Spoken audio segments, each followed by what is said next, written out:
নিজের ছোট্ট বাচ্চা আসকার আলীকে যুদ্ধের ময়দানে শাহাদাত বরণ করার পরে নিজের চাদরে শুইয়ে দিয়ে কপালে হাতটা বুলিয়ে দিয়ে কপালে চুমো খেয়ে বলেছিল, পৃথিবীর জমিনে আমি তোকে এক ঢুক পানি দিতে পারি নাই, আমার নানা পানি দিয়ে জান্নাতের দরজায় দাঁড়িয়ে আছে, আমি হোসেন অপেক্ষা করছি আমার নানার হাতে তুই পানি পান করবি, আমি তোকে পানি পান করাতে পারলাম না।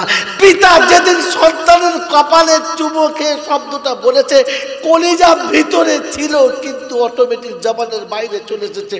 আমার বন্ধুরা, আমার আল্লাহওয়ালা ভাইরা, আসকার আলী ছোট্ট দুধের বাচ্চাকে কোলে নিয়ে গিয়ে বলেছিল, দুশ্মনী আমার সাথে, অন্যায় আমার সাথে হয়েছে, ঝগড়া আমার সাথে, তোমাদের বিরুদ্ধে আমার বিপক্ষে ঘটনা, তাই যুদ্ধ আমার সঙ্গে করো, বারণ করবো না, তবে তোমাদের কাছে অনুরোধ, আমার দুধের বাচ্চাটা তোমাদের বিপক্ষে একটা শব্দ বলে নাই, তোমাদের বিপক্ষে কোনো রকমের কোনো মন্তব্য করে নাই, আমার দুধের বাচ্চাটা তোমাদের বিষয়ে জানে না, তোমাদের কাছে অনুরোধ, আমার দুধের বাচ্চাটাকে একটু পানি দাও না, এই দুধের বাচ্চাটাকে পানি দাও, এরা তোমার কোনো ক্ষতি করে নাই, এরা তোমাদের কোনো ক্ষতিও করবে না, এরা তোমাদের জন্য কোনো ক্ষতির কারণ হবে না, দাও না একটু পানি দাও। সেদিন দুশ্মন পানি তো দেয় নাই, বরং বিষাক্ত তীর এত জোরে চালিয়েছে, কলিজা চিরে হোসাইনের হাত চিরে জমিন স্পর্শ করে চলে গেছে, রক্তের ফোয়ারা উঠে গোটা মুখটা লাল হয়ে গেছে।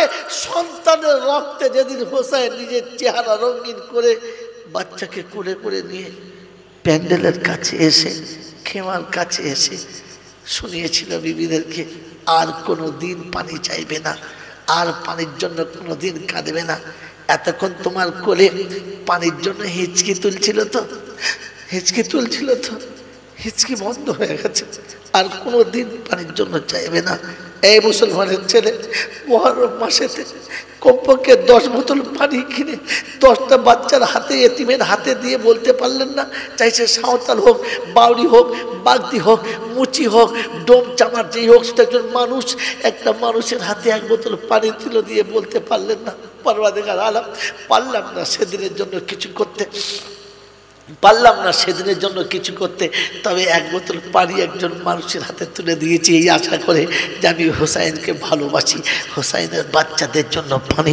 আমার আল্লাহওয়ালা ভাইরা, গাজার মুসলমানের ছোট্ট ছোট বাচ্চারা মাটির উপরে দাঁড়িয়ে কাচার খেয়ে শোনাচ্ছে, ও বিশ্ববাসী, পিতা হারিয়েছি, মা হারিয়েছি, খাবার নেই, কাঁচা ঘাস ছিঁড়ে খাচ্ছি, তোমরা আমাকে একটু খেতে দাও।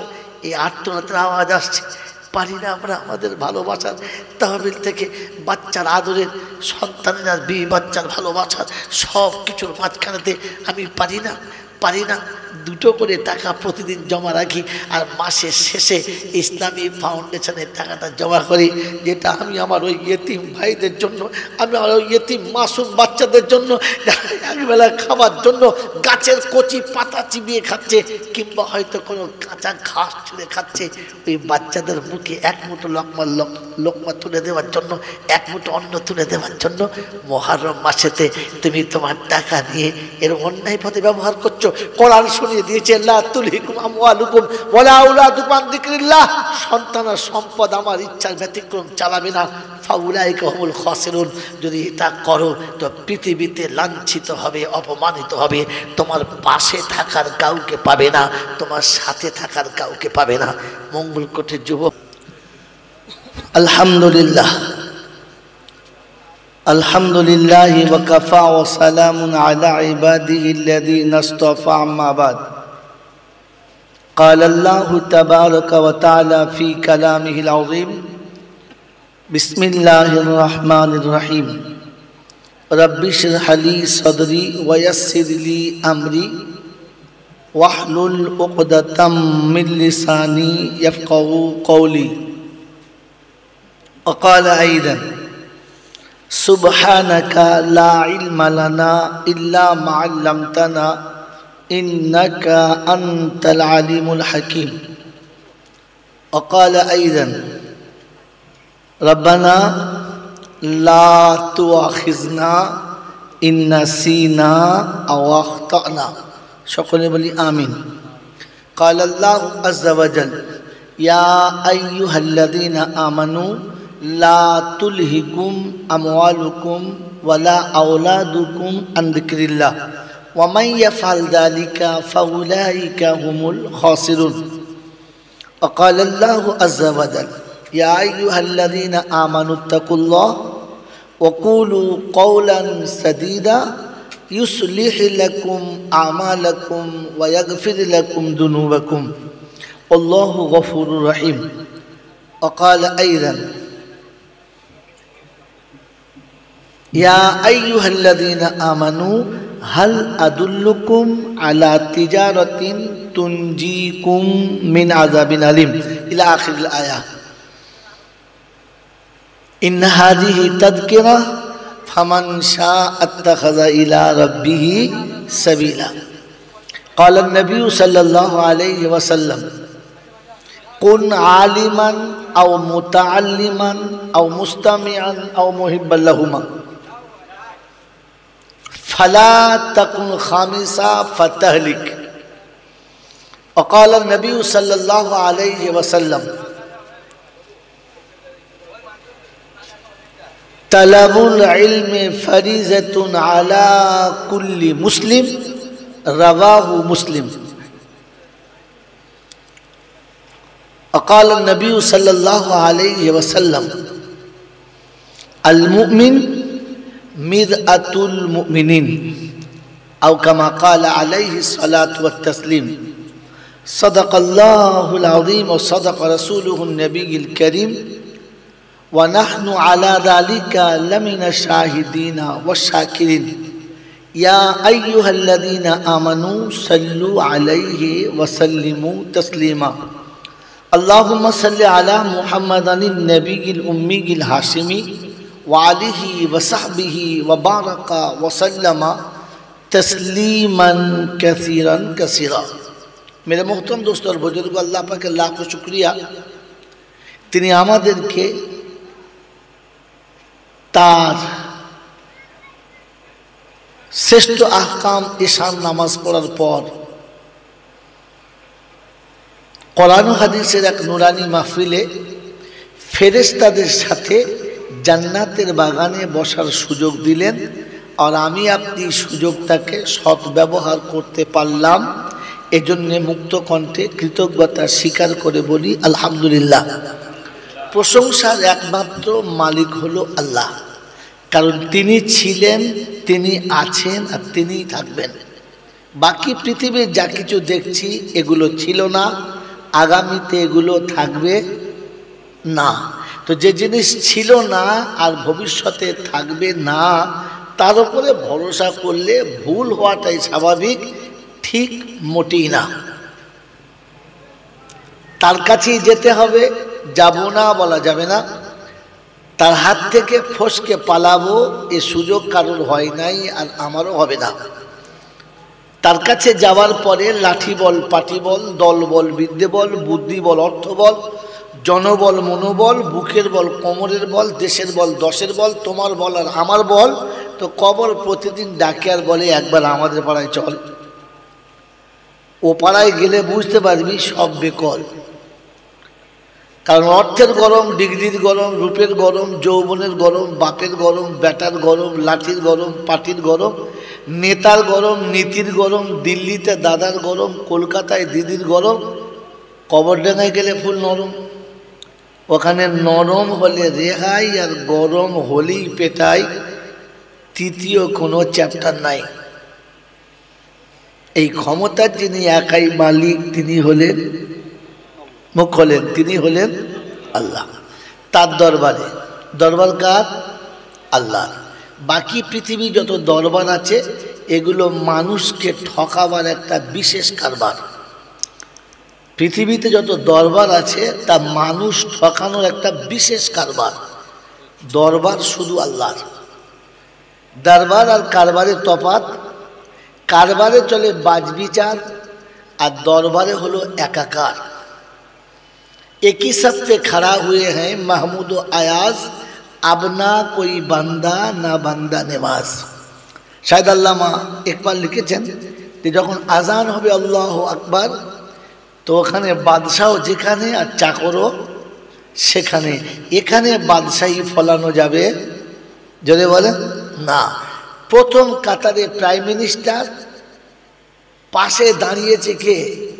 ঝাড়ুদার। আপনার হুকুম নেই, ইশারা করে সরাবার, চলে যাও, এটা চলবে না। পিছনের কাতারে মুখ্যমন্ত্রী আর সামনে দাঁড়িয়েছে পায়খানার মিস্ত্রি। আপনি বলতে পারবেন না যে বাবুকে তুলে দে, তুই নেমে যা, বলতে পারবেন? কারণ এটা হচ্ছে দরবার, এখানে সবার সমান অধিকার। ওটা হলো কারবার, তাই ওখানে চলে বাদ বিচার। বাবু এলে ভিতরে আর আপনি গেলে বাইরে। হ্যাঁ না বলেন? বড় খাসি কেজি 5 ফল, মন্ডার যদি হাঁড়িটা মোটা দেখে তো ভেতর থেকে তখন দেখবেন রাক্ষসের বাচ্চা বার হয়ে বলবে, আসুন খাবো, তোর 14 গোষ্ঠী খেয়েছি, তোকেও খাবো, চলে আয়। আর যদি দেখে ফাটা চপ্পল, মাথায় চুলের তেল নেই, গায়ে জামা আছে, পকেট নেই, ঢুকতে গেলে অনুমতি নেই, বাইরে দাঁড়ান, বেয়াদবি করবেন না, হুজুর একটু 1 মিনিট বাইরে দাঁড়ান, ব্যস্ত আছে। গোটা দুনিয়া যাচ্ছে আর আসছে, অসুবিধা নেই, ইনি গেলেই অসুবিধা, কারণ ব্যবসায় ক্ষতি হবে। কারণ কি জোরে বলেন? এরা ব্যবসায় ক্ষতি হবে, কথা বুঝেছেন? এটা কারবার আর ওটা তার দরবারে কানা খোঁড়া, সাদা কালো, দেশি বিদেশি, আমাদের ওদের, এ দলের ও দলের, হাফিজ সাহেব, মুল সাহেব, পীর সাহেব, ফকির সাহেব, ডাক্তার মাস্টার, শিক্ষিত মূর্খ, ধনী গরিব, চাষা ভুষো, কানা কুঁজো, অচল সচল, দুর্বল সবল, মূল্যে সব একদল। মূল্যে কদল? হ্যাঁ, হানাফি, সাফি, মালিকি, হাম্বলি, কাদরিয়া, চিশতিয়া, মোজাদ্দেদিয়া, নকশবন্দিয়া, দেওবন্দ, ফুরফুরা, তবলিগ, হেজবুল্লাহ, আজানগাছি, হাক্কানি, কাদিয়ানি, তালতলা, নারকলডাঙ্গা, পাথর চাবড়ি, পিয়ারডাঙ্গা, মরে গেলি কবরডাঙ্গা, ক্লিয়ার। হিন্দু, মুসলমান, জৈন, খ্রিস্টান, বেঈমান, নাফরমান, মরলে সমান সমান, তখন একটাই নাম, লাশ। বাউরি মরুক আর বামন, মাতাল মরুক আর মৌলভী সাহেব, মরার পরে নাম একটাই, কি বলেন? লাশ। তো ফেরেশতারা বলে, যখন যাচ্ছি তো যা, তো যাবার সময় দেখে যাস আগে চলে গেছে আচাচা বাঁশ, যদি আমল থাকে তো পাস, আর তা নাহলে ঢুকলি বাঁশ। এই ক্ষমতার যিনি একাই মালিক, তিনি কে? আল্লাহ। ঠিক তারপরেই শতকোটি দরুদ ও সালাম বর্ষিত হোক সেই নবীর উপরে, যিনি উম্মতের জন্য চিরকাল কেঁদেছেন, আজও মদিনার মাটিতে কাঁদছেন, আর কিয়ামতে যিনি উম্মতের জন্য কাঁদবেন, এমন উম্মত প্রেমিক নবীর। সেই সাথে আল্লাহর অফুরন্ত রহমত ওয়াজাচিতভাবে বর্ষিত হোক তার সকল নেক বান্দা ও বান্দিদের উপরে।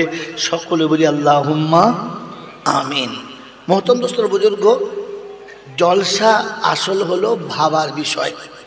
তো জলসা যারা দিচ্ছি আর জলসা যারা শুনছি, বলেন ফরজ বড় না নফল বড়? জোরে বলেন। ফরজ বড়, কারণ ফরজ যদি আপনি ছেড়ে দেন তাহলে আপনার শাস্তি আছে। নফল পড়লে নেকি নাও পড়তে পারেন, অসুবিধা নেই। হ্যাঁ না বলেন? জোরে বলেন।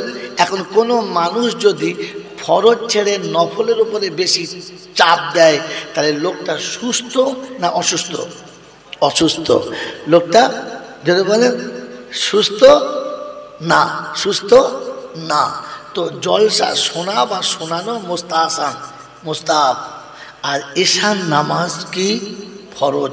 এশা ছেড়ে জলসা শুনছে যারা, হারামির আর একটা হার হলো তারা। কথা বলতে বোঝেন নাই? এশার নামাজ ছেড়ে জলসা শুনছে যারা আর জলসা শোনাচ্ছে যারা, জানবেন সমাজের সব থেকে বড় জঘন্যতম মানুষ হলো তারা। ম্যাডাম উত্তম দোস্তর বুজুর্গ, ফরজের দাম সবসময় বেশি, যেটা ছেড়ে গেলে আপনার শাস্তি।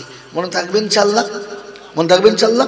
ম্যাডাম উত্তম দোস্তর বুজুর্গ, আল্লাহ ভাইরা, পরের কথা, মা বাপ মারা গেলে একটা দোয়ার মজলিস করা ভালো, 5 জনকে ডেকে দুটো খাওয়ানো ভালো, হ্যাঁ না?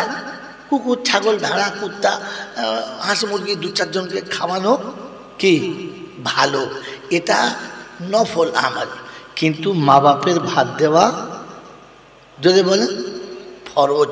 যারা জীবনে মা বাপকে দুমুটো ইজ্জতের সঙ্গে খাবার দেয় না, ওই হারামিদের বলছি ওরা যেন জীবনে বাড়িতে মিলাদ দেয় না। মঙ্গলকোটে এটা আমার শেষ জলসা, আগামীকাল দাওয়াত হবে না, কারণ এইরকম হারামির হার এখানে খুব বেশি। জীবনে মা বাপকে ভাত দেয় না, বছরে বছরে আবার মিলাদ দেয়। কথা বোঝেন নাই? আরে পায়খানা যত সুন্দর করে তেলে ভাজানো, কখনো ল্যাংচা দেখতে ওরকম হবে, কিন্তু ল্যাংচা তো মিলাদ যতই দেন, আপনি মোচমানি না তো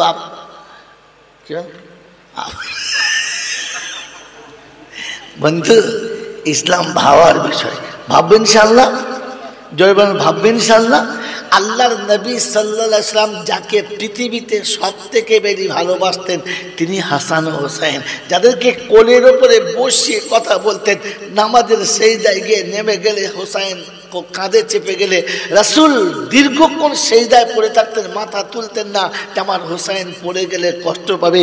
এই হোসেন যেখানে শহীদ হবে ওই জায়গার মাটিটাকেও আমার রাসূলকে দেখানো হলো।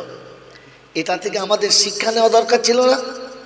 ভেবেছি মেরে মুহতম দোস্তর বুজুর্গ, সারা জীবন জলসা শুনেছি, বলেন জলসা শুনেছি না বুঝেছি? জোরে বলেন। শুধু শুনেছি, বুঝি নাই।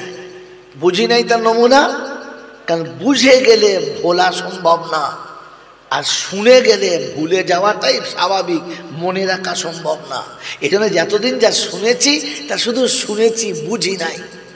মেরে মোহতম দোস্তর বুজুর্গ আল্লাহওয়ালা ভাইরা, নবী সাহাবীদের কাছে যতগুলো কথা বলতেন, একটিও কথা নবীর নিজের কথা না। কি যে নিজের কথা না, তিনি আল্লাহ থেকে নিতেন, উম্মতকে শোনাতেন। ওলামারা স্টেজে বসে যতগুলো কথা বলে, কোনো আলেমের বাবার কথা না, ওটা কোরআন হাদিস থেকে নেয় আর আমাদের বলে, দুটো একই। সাহাবী কথা শুনে বুঝতেন, আমরা শুধু শুনেছি, বুঝি নাই। নমুনা, সাহাবী কথা শুনে বুঝেছেন, তাই বাসর রাতে বিবি রেখে ফজরের নামাজ পড়েছেন। আমরা সারা জীবন ওরস ফাঁক করেছি আর বউ জড়িয়ে শুয়ে ফজর কাজা মাল বুঝি নাই, তো কি নামাজ পড়বে? জলসা বোঝেন নাই, তাই সারা রাত জলসা শুনে ফজরের নামাজ কথা বলেন, তাহলে বৈধ হবে? মাল বোঝে নাই। মেরে মোহতম দোস্তর বুজুর্গ আল্লাহওয়ালা ভাইরা, জ্ঞানীজন যা সুধী মানুষেরা, এই জন্য কথা বোঝার চেষ্টা করবো, শুনে পালাবো না। কি দিয়ে বুঝবেন ইনশাআল্লাহ? বলেন, মানুষ জাতি, মানুষ আল্লাহ পাকের কাছে সব থেকে শ্রেষ্ঠ মখলুক, হ্যাঁ না না? এই শব্দটা কে বলেছে বাবাই? এই এবার ছোট শোন, মানুষ জাতির সর্বশ্রেষ্ঠ, মানুষ সৃষ্টির সেরা, এই শব্দটা কে বলেছে? আল্লাহ। কে বলেছে? জোরে বলেন, ঠিক না ভুল? সঠিক? সঠিক, একদম ঠিক, হ্যাঁ না না? বলেন, মানুষ সৃষ্টির শ্রেষ্ঠ, এটা আল্লাহ কেন বলেছেন? কারণ কি?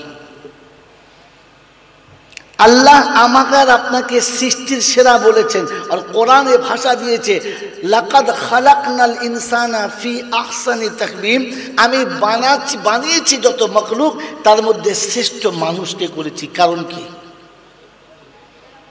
কি ইবাদতের জন্য? তো পৃথিবীতে যত প্রাণী আছে সবাই ইবাদত করে, কেউ বাদ যায় না। এই জন্য কোনো মাটি দিয়ে তাহারাত করতে গেলে তো মাটিকে বলতে হয়, উতরুক আন যিকরিল্লাহ, এই আল্লাহর মাখলুক তুমি জিকির ছেড়ে দাও, আমি তোমাকে নাপাক করতে চলেছি। অতএব মানুষ সৃষ্টির শ্রেষ্ঠ কারণ কি? কারণ একটাই, যে মানুষকে বুঝালে বোঝে, মানুষ বুঝতে পারে, মানুষকে বুঝানো যায়, মানুষ বুঝালে বোঝে, মানুষকে বুঝানো যদি বলে যায়। বাকি পৃথিবীর যত জীবজন্তু আছে তাকে বোঝানো সম্ভব। জোরে বলেন, যে যে যে ব্যাট, যে সাপুরে 30 বছর সাপ খেলা করায়, সাপকে ইচ্ছা মতো ঘোরায়, প্রয়োজন পড়লে তাকে ছবলও মেরে দেয়, দেয় না? দেয় না? কারণ জানোয়ার, ওকে বুঝালে বোঝে না, মানুষ বোঝে। কথা এদিকে টাকা ভাই, কথা বুঝবেন, সামনে বসে নজর কাটবেন না। বলেন, মানুষ বুঝালে বোঝে, মানুষ বুঝালে বোঝে, মানুষকে বুঝানো যায়, এজন্যে মানুষ শ্রেষ্ঠ, কোনো জানোয়ার শ্রেষ্ঠ নয়। মানুষ শ্রেষ্ঠ কারণ মানুষ বোঝে। কথা বলুন, মানুষ বোঝে, মানুষ বোঝে। সেই 12 বছর বয়স থেকে ওলামারা বলতে বলতে চুলদারি পেকে কবরে চলে গেল, আর পরের ওলামারা আবার বলতে বলতে অর্ধেক পাকিয়ে ফেললো যে মা বাপের পায়ের তলায় জান্নাত। এটা আমি বুঝেছি তো দাড়ি পেকে সাদা হোক আর মাথায় টুপি হোক, আমার নাম জানোয়ার দা গ্রেট, 1 নম্বরের আমি জানোয়ার। এরকম জানোয়ার যখন মরে যাবে, আর এরকম মৌলবীরা জমজমের পানি দিয়ে গোসল দেবে, কবরে শোয়ার আগে বাঁশ খুলে ফেরেশতা দাঁড়িয়ে থাকবে, তুলি ধুনবো, তুই চুলি কেন এখানটায়? কারণ এখানে মানুষ শোয়ার কথা, জানোয়ারের শোয়ার কথা না। জানোয়ারকে যাকে বুঝানো যায় নাই, যে বোঝে না, তাকে জানোয়ার বলে। কি বলে? ভাবি আমি আর আপনি, আমি তো একজন মানুষ, এটা আমি বুঝি। আমি মানুষ, যদি এটা বুঝতে পারতাম তাহলে সকালে ঘুম থেকে উঠে আলহামদুলিল্লাহ বলতাম। এটা আজও আমি বুঝি না, তাই কোনোদিন ফজরে উঠে আলহামদুলিল্লাহ বলি নাই। একবার ভাবা দরকার ছিল, আল্লাহ তুমি যদি মানুষ না করতে তো গোয়ালে গরুর মতো শুতে হতো, কিংবা কুত্তার মতো ছাইগাদায় শুতে হতো, কিংবা সারা জীবন গাছতলায় গাছের ডালে রাত কাটাতে হতো। এত সুন্দর ব্ল্যাঙ্কেট পেতাম না, এত ফার্স্ট ক্লাস পালং থাকতো না, উপরে এসি আর নিচেতে ফ্যান চলতো না, আর সোহাগের বিবি আদর করে আমার মাথায় হাত বুলিয়ে ঘুম পড়াতো না। আমি মানুষ, তাই আমাকে এত সুন্দর বিছানায় ঘুম পাড়িয়েছো। উঠে ঘুম থেকে উঠে তো আলহামদুলিল্লাহ বলা দরকার ছিল, বলেছি? এটা মুখ দিয়ে যদি না বেরিয়ে থাকে, তাহলে এটা যদি মুখ থেকে না বার হয়ে থাকে, তাহলে নিজে বসে বসে ভাবা আমি ছোটখাটো জানোয়ার না, দা গ্রেট জানোয়ার। মেরে মোহতরম দোস্ত বুজুর্গ, আপনি মানুষ, এটা যদি বুঝতেন তাহলে খেতে বসে বিসমিল্লাহ বলা আর খেয়ে উঠতে আলহামদুলিল্লাহ শেখাতে হতো না, আপনি অটোমেটিক বলতেন। কারণ পৃথিবীর সমস্ত প্রাণী খায় আর আল্লাহ সবাইকে খাওয়ায়। তিনি শুনিয়েছেন, ওয়ামা মিন দাব্বাতিন ফিল আরদি ইল্লা আলাল্লাহি রিজকুহা, জমিনে এমন কোনো প্রাণী নেই আমি যার রুজির ব্যবস্থা করি নাই। কিন্তু আল্লাহ তুমি মানুষ করেছো, তাই ডাইনিং টেবিলে খেতে পাচ্ছি, ধুলোতে চেটে খেতে হয় না। এত সুন্দর প্লেট পেয়েছি, এত সুন্দর চেয়ার টেবিল পেয়েছি, ফ্যানের তলায় খেতে পাচ্ছি, খাবার পাত্রটা পরিষ্কার, মিনারেল ওয়াটার পাচ্ছি, হাত ধোয়ার সাবান পাচ্ছি। কুত্তা জীবনে হাত ধোয়ার সাবান পায় নাই, পেয়েছে? আপনি খেয়ে উঠে আজও আলহামদুলিল্লাহ বলেন না, মানুষ বলে পরিচয়টা দেন কোন লজ্জায়? আপনি যদি মানুষ হতেন তাহলে ভাবা দরকার ছিল যে পৃথিবীর যত প্রাণী আল্লাহ পাঠিয়েছে, আমি যদি মানুষ না হতাম তো ইজ্জতটা ঢাকার মতো কাপড়ই পেতাম না। গরু কোন লুঙ্গি পরে? হ্যাঁ, কুত্তা আন্ডারপ্যান্ট পরে? কথা বলে না। আপনার ভাবা দরকার ছিল যে উলঙ্গ হয়ে এসেছিলাম আর সারা জীবন উলঙ্গ হয়ে থাকতে হতো যদি মানুষ না হতাম। আল্লাহ তুমি মানুষ করেছো, তাই ইজ্জতটাকে ঢাকতে পেরেছি। মনে হয়েছে কোনোদিন? যদি মনে হতো তো বসনটা পরে, কাপড়টা পরেও বলতো আলহামদুলিল্লাহ ইজ্জত ঢাকা পড়েছে। মানুষ ইজ্জত ঢেকে নেয়, আর জানোয়ারে ইজ্জত যদি বলে খুলে লোককে দেখায়, নিজের ইজ্জত খুলে মানুষকে অন্যজনকে দেখায়। যারা সমাজের সব থেকে বড় জানোয়ার হলো তারা। মেরে মোহতরম দোস্তর বুজুর্গ আল্লাহওয়ালা ভাইরা, জানোয়ারের ঘুম থেকে উঠে যখন পেচ্ছাপ করে তখন তাকিয়ে দেখে না মানুষ আছে না ছাগল আছে, এটা রাস্তা না ঘাট, কিচ্ছু দেখে না। পেচ্ছাপ লেগেছে ছেড়ে দিলে সামনে পিছনে দেখে না। দেখে? জোরে বলেন দেখে? যে মুসলমানের ছেলে পৃথিবীতে, যে মানুষটা ঘুম থেকে উঠে পেচ্ছাপ করার সময় ঘাটও দেখে না, রাস্তাও দেখে না, জনসমাজ দেখে না, গরু ছাগল দেখে না, সবার সামনে নিজের পাইপ গানটা বার করে ঠঠান্ত পেচ্ছাপ করলো, তো জানবেন এর থেকে বড় আর কেউ নাই। আর ছাগলের ঘুম থেকে উঠে পেচ্ছাপ করে চলে গেল, সামনে যা পেলো তাই খেলো। লোকের বাঁধানো আমের গাছ হোক কিংবা রাস্তার ঘাস হোক, দামি হোক আর কম দামি হোক, ওর খেতে মন গেছে, সামনে পেলে চাপা করে চালিয়ে দিলে ও বুঝে খায়। যদি বুঝে খায় না। মানুষ তোমাকে আল্লাহ মানুষ করেছে, তোমার খাদ্যের মধ্যে বাধ্যবাধকতা আছে।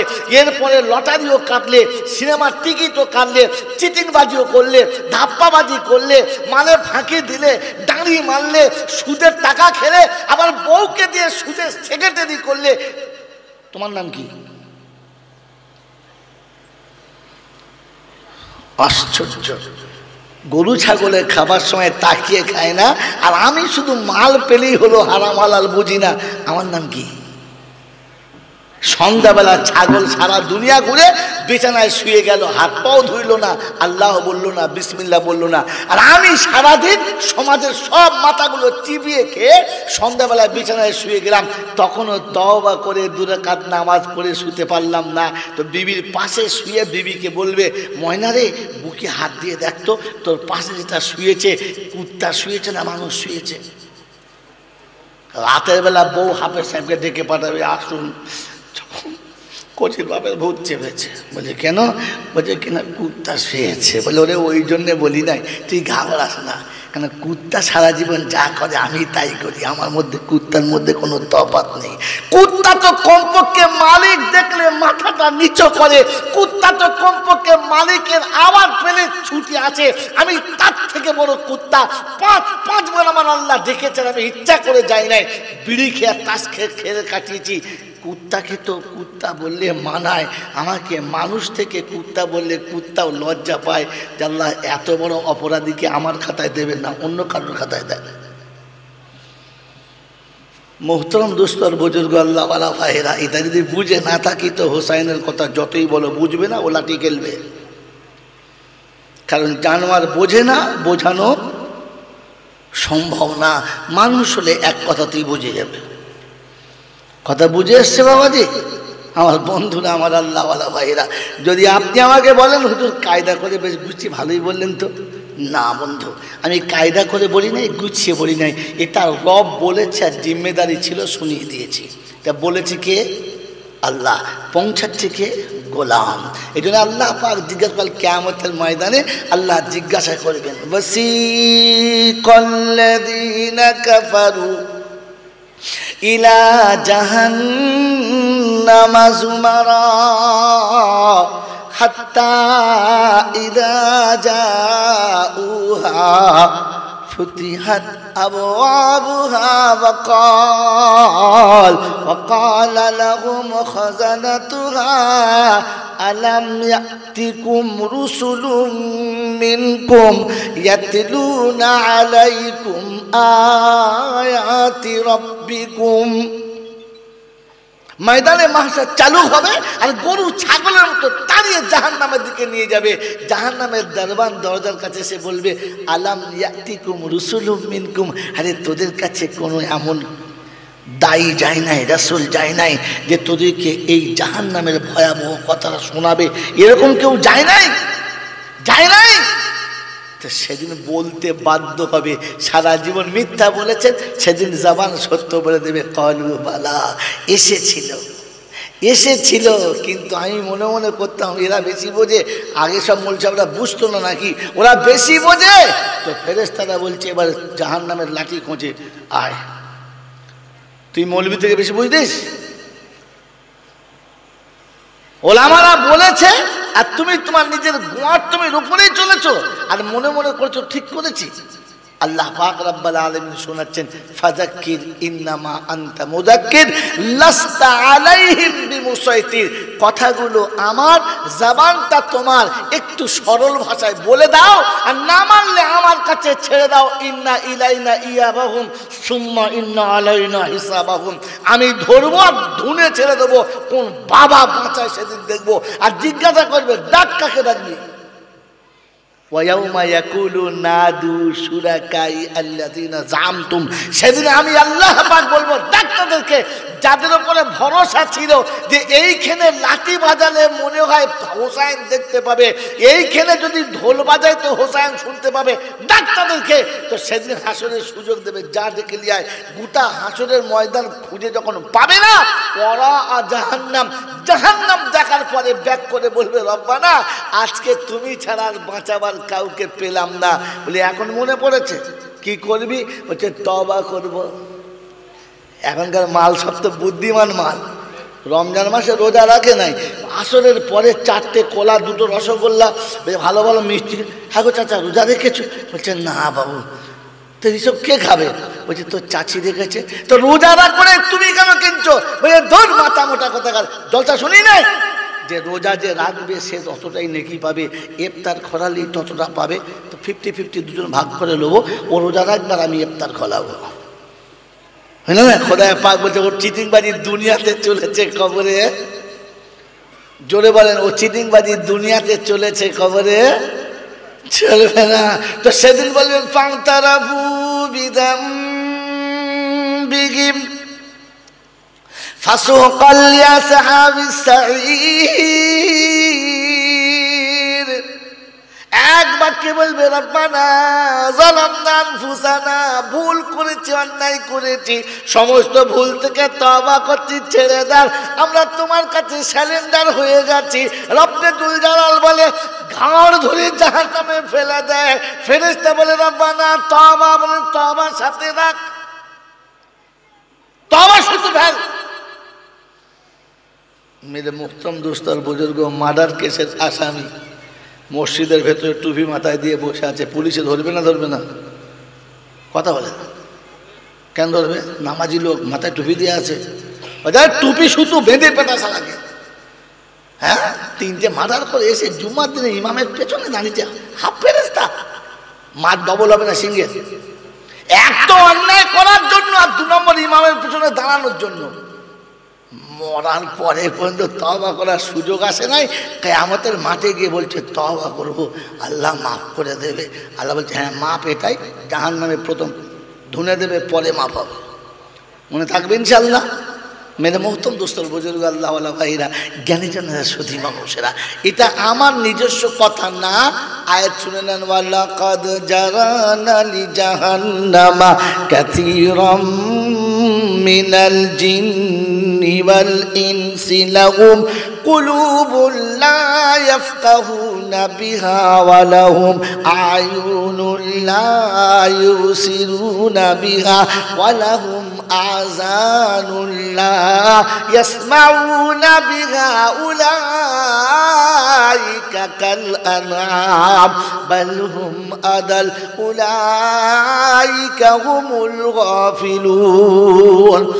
পারা নম্বর 8, সূরার নাম সূরা আরাফ, আয়াত নাম্বার 179, 179 নম্বর আয়াতে বাদিকের পৃষ্ঠার প্রথম লাইনে শোনাচ্ছেন ওয়ালাকাদ জারানা লিজাহান্নামা কাসীরাম মিনাল জিন্নি ওয়াল ইনস লাহুম কুলুবুন লা ইয়াফকাহুনা বিহা ওয়া লাহুম আয়ুনুন লা ইউসিরুনা বিহা ওয়া লাহুম আযানুন লা ইয়াসমাউনা বিহা উলাইকা কাল আনআম বাল হুম আদাল উলাইকা হুমুল গাফিলুন।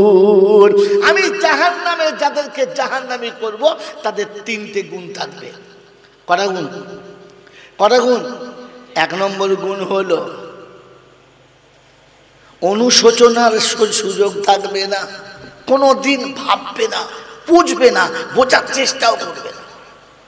ও যেটা বুঝেছে ওটাই ফাইনাল, বাস।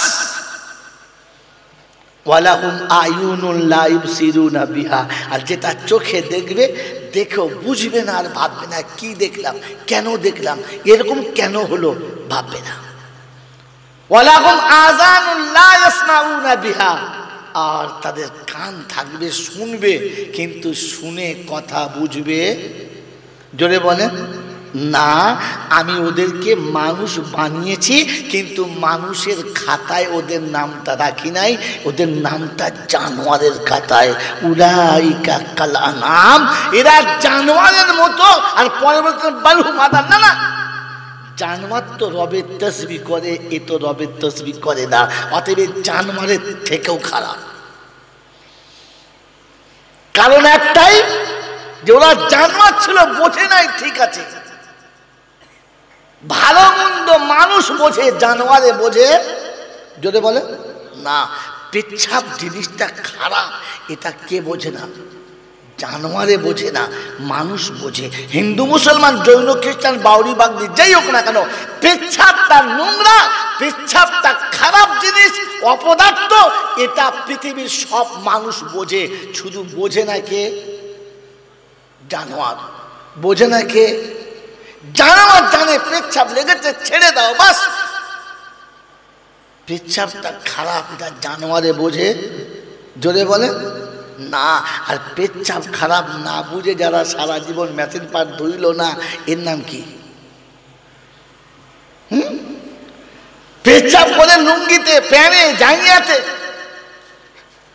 কি জানে, গোটা জীবন পেচ্ছাপ করে পানি নিলে না, তোমাকে তো মানুষের খাতাতেই আল্লাহ তোলে নাই। তুমি নামাজ পড়লেই বা কি, আর না পড়লেই বা কি?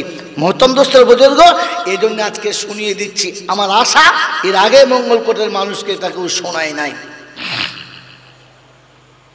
আল্লাহ সবার না, শুধু আমাদের তিনজনের। ভাই কথা বলে, হ্যাঁ চুপ করে আছে, চিন্তা করছি কি বলি। ভাই আল্লাহ সবার না, শুধু আমাদের তিনজনের? সবার। রাসূল সবার না, আমাদের তিনজনের? ইসলাম সবার না, শুধু আমাদের তিনজনের? সবার। ইসলামের কানুন সবার না, শুধু আমার? জোরে বলেন। ধুর পাগল কথা। ধর্ম তো জিন্দিগিতে শেখেন নাই। ধর্ম শেখার নাম, শেখার জিনিস, দেখার জিনিস নয়। আমরা তো ধর্ম দেখেছি, শিখি নাই। শিখেছেন কার কাছে বলেন? শুধু দেখেছি, শুধু ধর্ম দেখেছি, শিখি নাই। কথা বলছেন? ও শোনে নাই, আর এ বসে আছে, শুনতে দেবেও না, ইশারা করছে চলে আয়। কত শুনবি? মাল পয় মাল, হাম তো ডুবে হ্যাঁ সনম তুমকো। মেরে মোহতম দোস্তর বুজুর্গ আল্লাহওয়ালা ভাইরা, নোট করুন, ওলামাদের বলছি নোট করেন। মেরে মোহতম দোস্তর বুজুর্গ আল্লাহওয়ালা ভাইরা, ইসলাম সবার, কানুন শুধু আমার। কানুন কার? যদি বলেন, যদি সবার হতো তাহলে কোরআনে যে নামাজের আদেশ আছে, হ্যাঁ না না, সবার না, শুধু খালি আমাদের দুজন। যদি বলেন পাগল কোথাকার। পবিত্র রমজানে 1 মাস রোজা দিয়েছে, সবার না, শুধু এই মোলচাদের? সবার না। মাই চ্যালেঞ্জ, এখানে যত মৌলবি আছে আর এর পরে পৃথিবী যত মৌলবি আছে, একটা মৌলবি কেটে দিলে কথা কাটতে দেবো না, মুন্ডুটা কেটে দেবো। এক তো কোরআন জানেন না, বোঝেন না, আর বুঝালে বুঝতেও চান না। আবার কি বলে জানেন? ঈদের দিনে চার্জ মেরে নিয়েছি, 1 বছরে রিচার্জ করে নিয়েছি। আরে কুত্তা, তোর মোবাইল থাকবে তবে তো রিচার্জ মারবি, তোর সিমটা বেঁচে থাকবে তবে তো, হ্যাঁ বলেন না? যার সিমটাই ফেটে গেছে, ও রিচার্জ টিকবে? টিকবে তো? কোরআন তো ইয়া আইয়ুহাল্লাযীনা আমানু ইযা নুদিয়া লিস-সালামি ইয়াউমিল জুমআ ফাসআউ ইলা যিকরিল্লাহি ওয়া যারুল বাইআ যালিকুম খায়রুল লাকুম ইন কুনতুম তা'লামুন। আজ জুমার দিন, আমি আল্লাহ জুমার দিনে মেহমানদেরকে দাওয়াত খাওয়াবো, মেহমান খাওয়াবো। ইমানদাররা আসবি, ইমানদাররা। কাদের ডেকেছে? জোরে বলেন। ইয়া আইয়ুহাল্লাযীনা আমানু ইযা নুদিয়া লিস-সালামি ইয়াউমিল জুমআ। আল্লাহ এটা তো বলতে পারতেন, ইয়া আইয়ুহান নাস ইযা নুদিয়া লিস-সালামি ইয়াউমিল জুমআ, মানব জাতি তোকে শ্রেষ্ঠ করেছি জুমার দিনে, আমি মেহমান খাওয়াবো, চলে আয়। ইমানদার তুমি এসো, আজ তোমার খাতাটা ছেড়ে দেবো, তোমার 1 মাসের রিচার্জ হবে, চলে এসো তোমার জন্য। ইয়া আইয়ুহাল্লাযীনা আমানু কুতিবা আলাইকুমুস সিয়াম কামা কুতিবা আলাল্লাযীনা মিন ক্বাবলিকুম লাআল্লাকুম তাত্তাকুন। ও ঈমানদার, রমজান দিয়েছি, জীবনের খাতা সারবো, চলে আয়। রোজা কাদের জন্য? ঈমানদারের জন্য। আমার নামটা কোথায়? ঈমানদারের খাতায়। প্রথমে তো মানুষের খাতায় তুলে দেখাও, ঈমানদার পরে দেখাবে। কুত্তা কোনোদিন ঈমানদার না, জানোয়ার কখনো ঈমানদার হবে না। মুসলমানের ছেলে, প্রথমে মানুষ হয়ে দেখাও যে আমি মানুষের খাতায় পড়ি। আমি যখন সারা জীবনের যে আমল করি মানুষের মতো করি। আগে তো মানুষের খাতাতেই নামটা তুলতে পারো নাই, ঈমানদার কি করে দেখাবে? আয় বাবাজিরা, ঈমানদারের নমুনা কোরআন বলছে, আমি বলে দিচ্ছি, কারোর কথা শুনেছি না। বড় পীর আব্দুল কাদের জিলানী কি বলেছে, ছেড়ে দে। মঈনুদ্দিন চিশতি কি বলেছে, ছেড়ে দে। আজমিরি কুষ্টিগিরি কি বলেছে, ছেড়ে দে। আমি কোরআন দিয়েছি, আমি আল্লাহ বলছি, ওয়াল্লাযীনা আমানু ওয়া হাজারু ওয়া জাহাদু ফি সাবিলিল্লাহ ওয়াল্লাযীনা আওয়াউ ওয়া নাসারু উলাইকা হুমুল মুমিনুনা হাক্কান লাহুম মাগফিরাতুন। ওলামাদের বলছি, এই শব্দ নোট করেন, লাহুম মাগফিরাতুন ওয়া রিজকুন কারীম। আল্লাহ ক্ষমা করবে, শুধু এতটুকু বুঝেছেন, পরেরটা বুঝলেন না। আল্লাহ পাক শোনাচ্ছেন, পারা নম্বর 10, সূরার নাম সূরা আনফাল, আয়াত নাম্বার 74, 74 নম্বর আয়াতে রব্বুল জালাল শোনাই দিয়েছেন, ওয়াল্লাযীনা আমানু ওয়া হাজারু। ঈমানদার হলো তারা, আমি ডাকলে হাজিরি দিয়েছে যারা, আমার ঘরে হাজিরি দিয়েছে যারা, ফজরে এসেছে যারা, জোহরে আমার সামনে ছিল যারা, আসরে ছিল, মাগরিবে ছিল, এশাতে ছিল যারা, তাহাজ্জুদে ছিল, সারা সপ্তাহ হাজিরি দিয়েছে যারা। খোদা ডাকছে, ইয়া আইয়ুহাল্লাযীনা আমানু ইযা নুদিয়া লিস-সালাহ। ফজর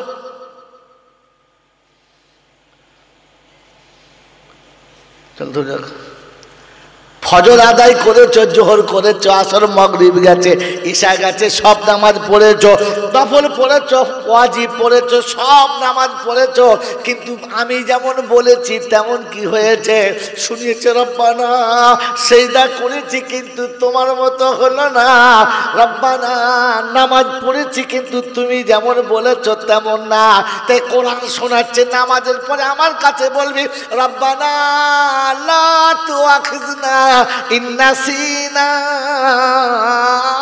আও আখতানা। আল্লাহ, ইচ্ছাতে ভুল হয়েছে, অনিচ্ছাতে ভুল হয়েছে, তুমি যেন ধরো না বাবু, তুমি যেন ধরো না। এসে তো ছিলাম, পালিয়ে তো গেলাম না। আল্লাহ, ফজরে ছিলাম, জোহরে ছিলাম, আসরে মাগরিবে ছিলাম। আল্লাহ, জানি তোমার ইচ্ছা পূরণ হলো না, জানি তোমার মনের মতো হলো না, এসে তো ছিলাম, পালিয়ে তো গেলাম না। মাবুদ, আমাদের ভুলটাকে ধরবেন না। রব্বুল জালাল বলে, সারা সপ্তাহ যত খাতাতে কম বেশি হয়ে গেছে, জুমার দিনে ডেকেছেন, বলছি চলে আয়, খাতা ছেড়ে দেব, পাপীর খাতাতে নামতে রাখবো না। লাহুম মাগফিরাতুন, আমি ক্ষমা করেই দেবো।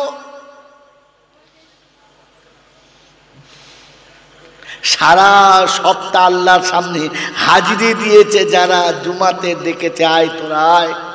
গোটা সপ্তাহ মসজিদের মো দেখে নাই, নামাজের ন দেখে নাই, জুমার দিনে এমন সেরে যাচ্ছে মনে হচ্ছে ফেরেশতার ভাইরা ভাই, ও যত বড় জামা তার থেকে বড়,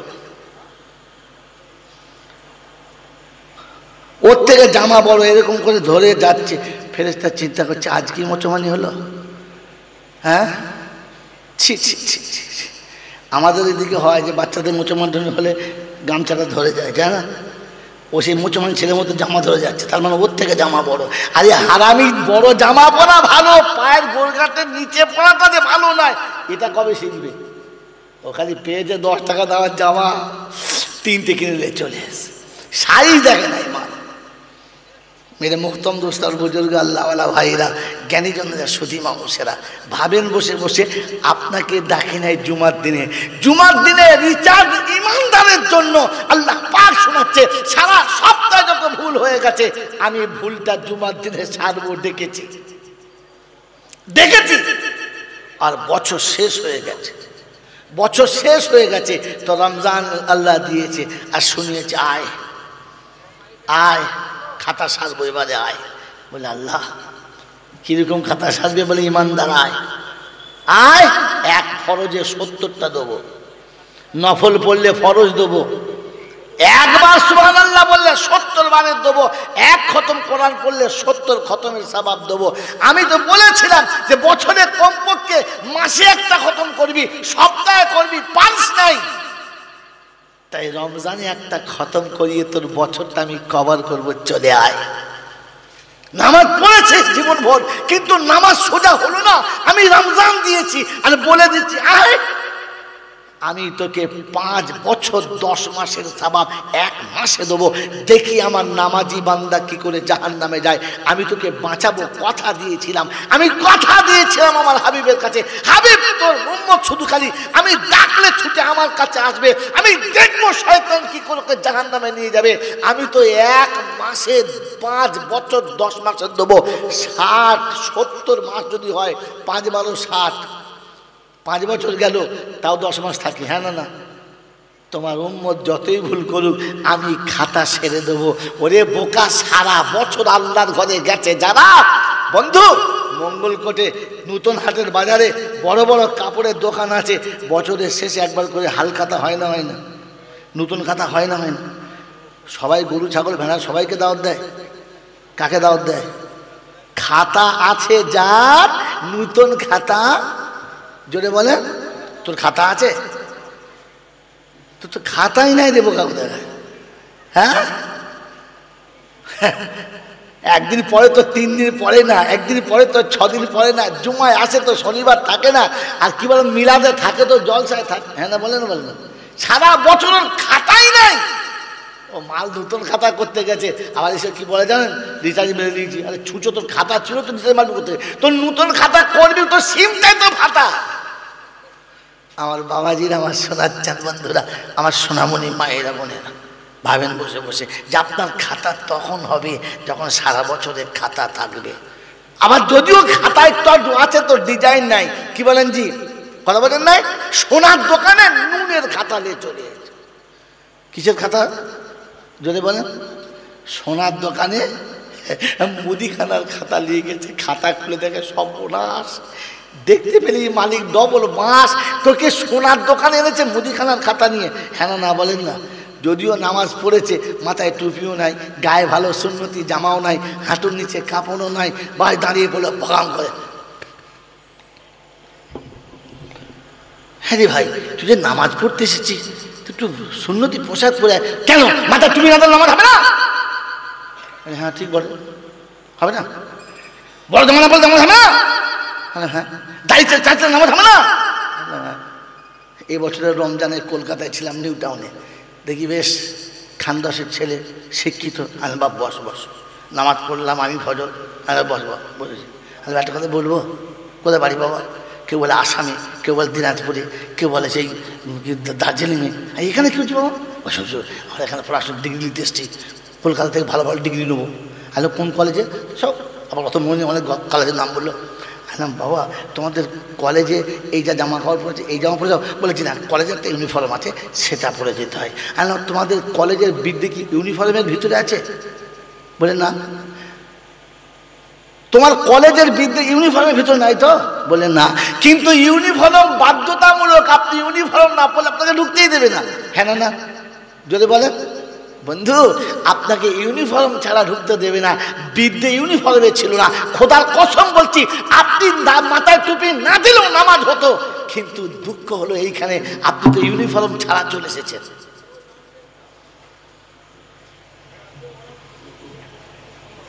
আপনার ইউনিফর্ম ছাড়া যেমন বিদ্যে আটকানো যেত না, তো টুপি ছাড়া দাড়ি ছাড়া নামাজ হতো, আটকানো যেত না। আপনি ইউনিফর্ম ছাড়া এলেন কি করে? আল্লাহ নবী যে বলেছিলেন, মান আহাব্বা সুন্নতি ফাকাদ আহাব্বানি, আমার প্রেমিক আর ভালোবাসার মানুষ হলো তারা আমাকে ভালোবাসার আগে আমার সুন্নতকে ভালোবাসে। যারা আমাকে ভালোবাসে তারা আমার সুন্নতকে ভালোবাসে না। যারা আমি রাসূল ভালোবাসি না তাদেরকে শুনে রেখে যেত না। এটা ভুলে গেলেন কি করে? আল্লাহ নবী আপনাকে আমাকে শুনিয়ে দিয়েছিল।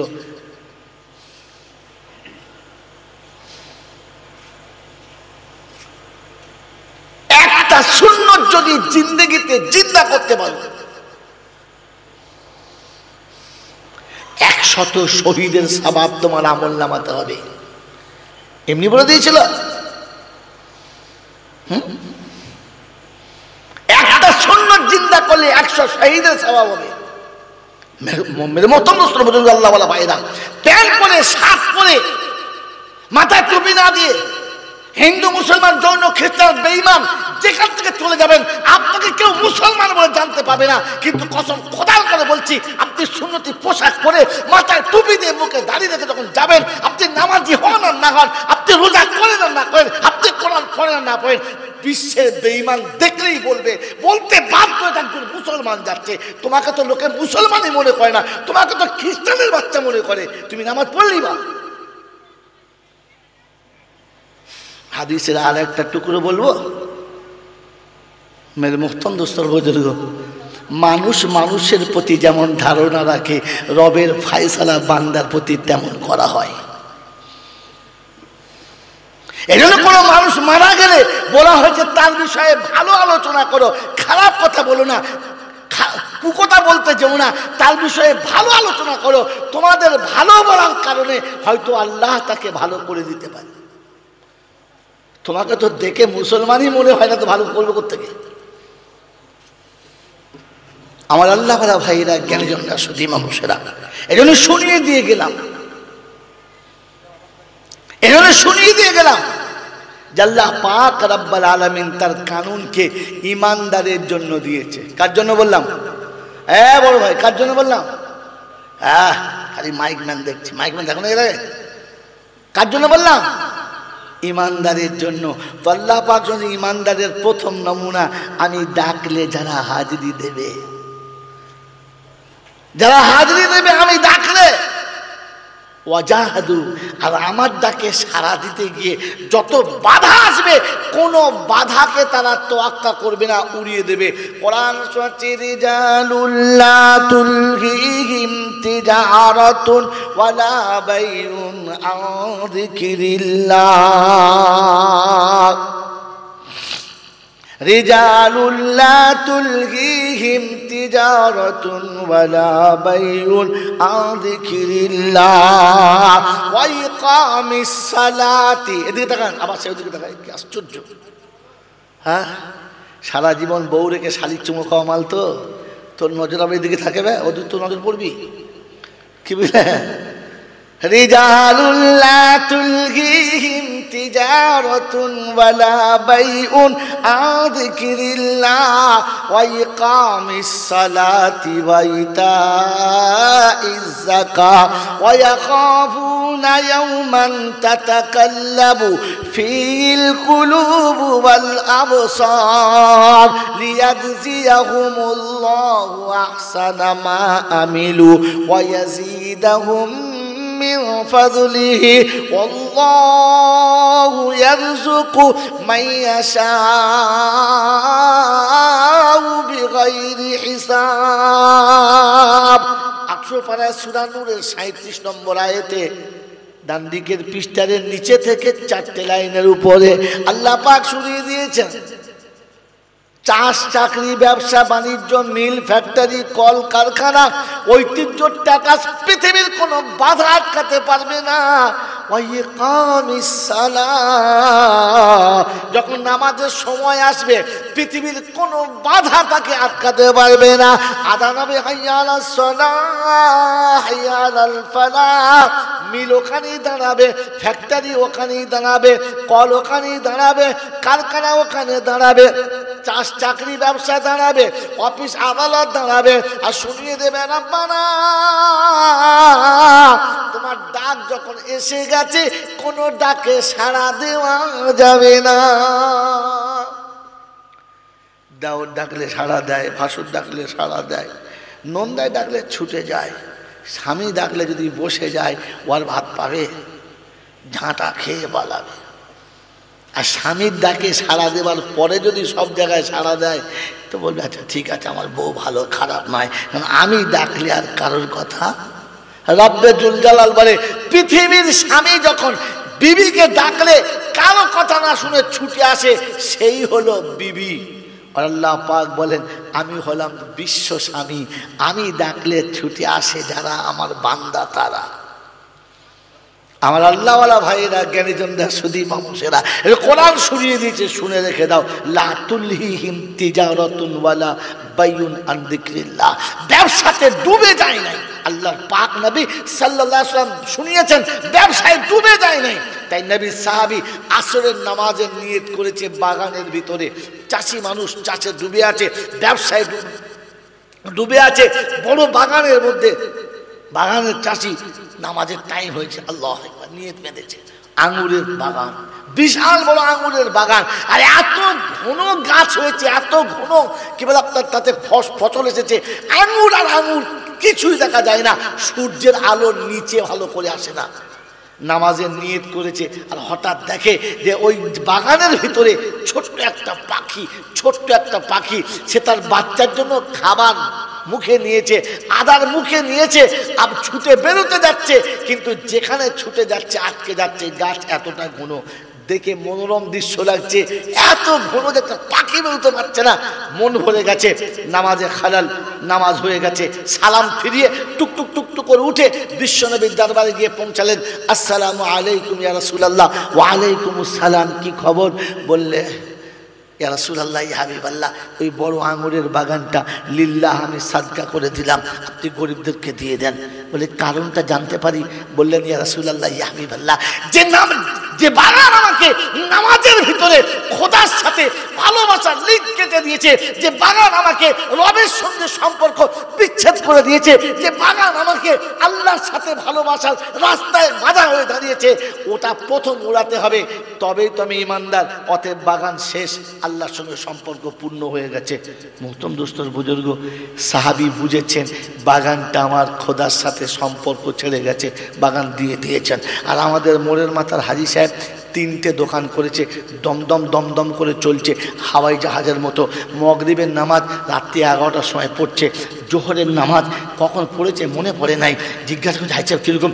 আলহামদুলিল্লাহ, হজের পর থেকে আল্লাহ ঢেলে দিয়েছে, আমি ফেরাউনের বাচ্চা, আমি কারুনের বাচ্চা, আমি নমরুদের বাচ্চা, এত দিয়েছে দুনিয়া যে নামাজ সময় প্রতিদিন নিমু খারাপ কথাকার, তোর মরণ হামানের সঙ্গে হবে, সাদ্দাতের সঙ্গে হবে। তুই হাজী সাহেব হলেই বা 14 বার হজ করতে, হজের কোনো দাম নেই, কারণ এখনো পর্যন্ত তোর ব্যবসা তোকে নামাজ থেকে সরিয়ে দিয়েছে। তোর লজ্জা করা দরকার ছিল, দোকানের সামনে কাঁদা দরকার ছিল। এই পাপ আমাকে খোদার সঙ্গে সম্পর্ক ছেড়ে দিয়েছে, যে খোদা আমাকে চোখ না দিলে অন্ধ হয়ে মঙ্গলকোটের বাজারে ভিক করে খেতে হতো, হারাম কর পেচ্ছাপ করে সম্পদ মনে করতিস, এখনো পর্যন্ত সেই খোদার সামনে দাঁড়াতে পারলি না। এরপরে দোকানে বসে বলছে আলহামদুলিল্লাহ, আল্লাহ খুব দিয়েছে। কখনো মনে হয়েছে যে আমার ব্যবসায় আমার জাহান্নামে যাবার কারণ হয়েছে, আমাকে সময়ে নামাজ পড়তে দেয় নাই? রমজান মাসে খদ্দেরের ভিড়ে মাগরিবের নামাজ এসার সময় পড়ছে, হ্যাঁ আর কি মাগরিব পড়া হয়নি বলি, প্রচুর খদ্দেরের চাপ, আল্লাহ এত দিচ্ছে। আল্লাহ বলছে হ্যাঁ জাহান্নাম ঠিক করছি, আয় ওখানেও দেবো। রমজানে পর্যন্ত মাগরিবের নামাজ খদ্দেরের চাপে কাজা করেছো, তুই মুসলমান বলো কি করে? এ শালা যদি শবে বরাতে রাতে মরে আর সবে কদর রাতে মরলেই বা ওর জানাজা পড়তে যাওয়াটাই ঠিক না। যে মুসলমানের বাচ্চা রমজান মাসে নামাজ কাজা করেছে, ও রমজানের জুমার দিনে মরলো, জানাজা না পড়তে যাওয়াটাই উত্তম, পড়তে যাওয়াটাই অন্যায়। রমজান মাসে জুমার দিনে মরেছে, কি ভাগ্যবান লোক। বলে হ্যাঁ রোজা রেখে এলো, ছোটবেলায় রাখতে কথা বলেন না, মানে এত বড় চিটিংবাজ যে ফেরেশতা অবাক হয়ে যাবে। ভাই নিজেকে কমপক্ষে ইমানদারের খাতায় তুলি, মানুষের খাতায় তুলি।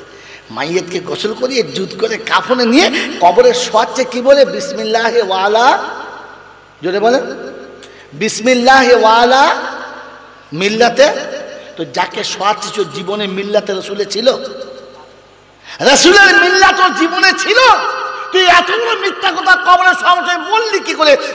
কবর দেখে তো ভয় খাওয়া দরকার ছিল, জান্নাত কবরে যাচ্ছে, মিথ্যা বলবো না। তুই বিসমিল্লাহি ওয়ালা মিল্লাতে রাসূলুল্লাহ বললি, কোন মিল্লাত ছিল? রাসূলের কোন সুন্নাত ছিল ওর সঙ্গে তুই মিল্লাতে রাসূলুল্লাহ বললি? হ্যাঁ, গোটা জিন্দেগি এখনো পর্যন্ত হারাম হালাল জায়েজ না জায়েজ ন্যায় অন্যায় কিচ্ছু বোঝে নাই। ওকে সবার সময় দোয়া পড়ছে বিসমিল্লাহি ওয়ালা, ফেরেশতা খাতা খুললে চাল্লা করলে কি? এর ভেতরে 2 নম্বরই। হ্যাঁ, সারা জীবন যা করেছে কবরের ভেতরে 2 নম্বরই। আল্লাহ আমাকে আপনাকে বাবার তৌফিক দান করুক। মেরে মুহতরম দোস্তর বুজুর্গ আল্লাহ ওয়ালা ভাইরা, আপনি যে বিসমিল্লাহ বলতে শোয়ালেন, যাকে শোয়ালেন ও কি জীবনে কোনোদিন বিসমিল্লাহ বলে মারতে শুয়েছে? হ্যাঁ, গোটা জিন্দেগিতে বিসমিল্লাহ বলে শুলো না, এখন কবরে সবারগুলা বিসমিল্লাহ বলে শুইয়ে দিলে আর কিচ্ছু হবে না, আর ঠেকানো যাবে না। এই জন্য ঠান্ডা মাথায় কথাগুলোকে নিয়ে বাড়ি যাবেন, ভাববেন। মানুষ বোঝে, কে বোঝে? যদি বলে মানুষকে বোঝানো যায়, কিন্তু আর কাউকে বোঝানো যায় না। তো আমি বাড়ি গিয়ে যেন ভাবি আমাকে মানুষের খাতায় নামটা পড়ে না।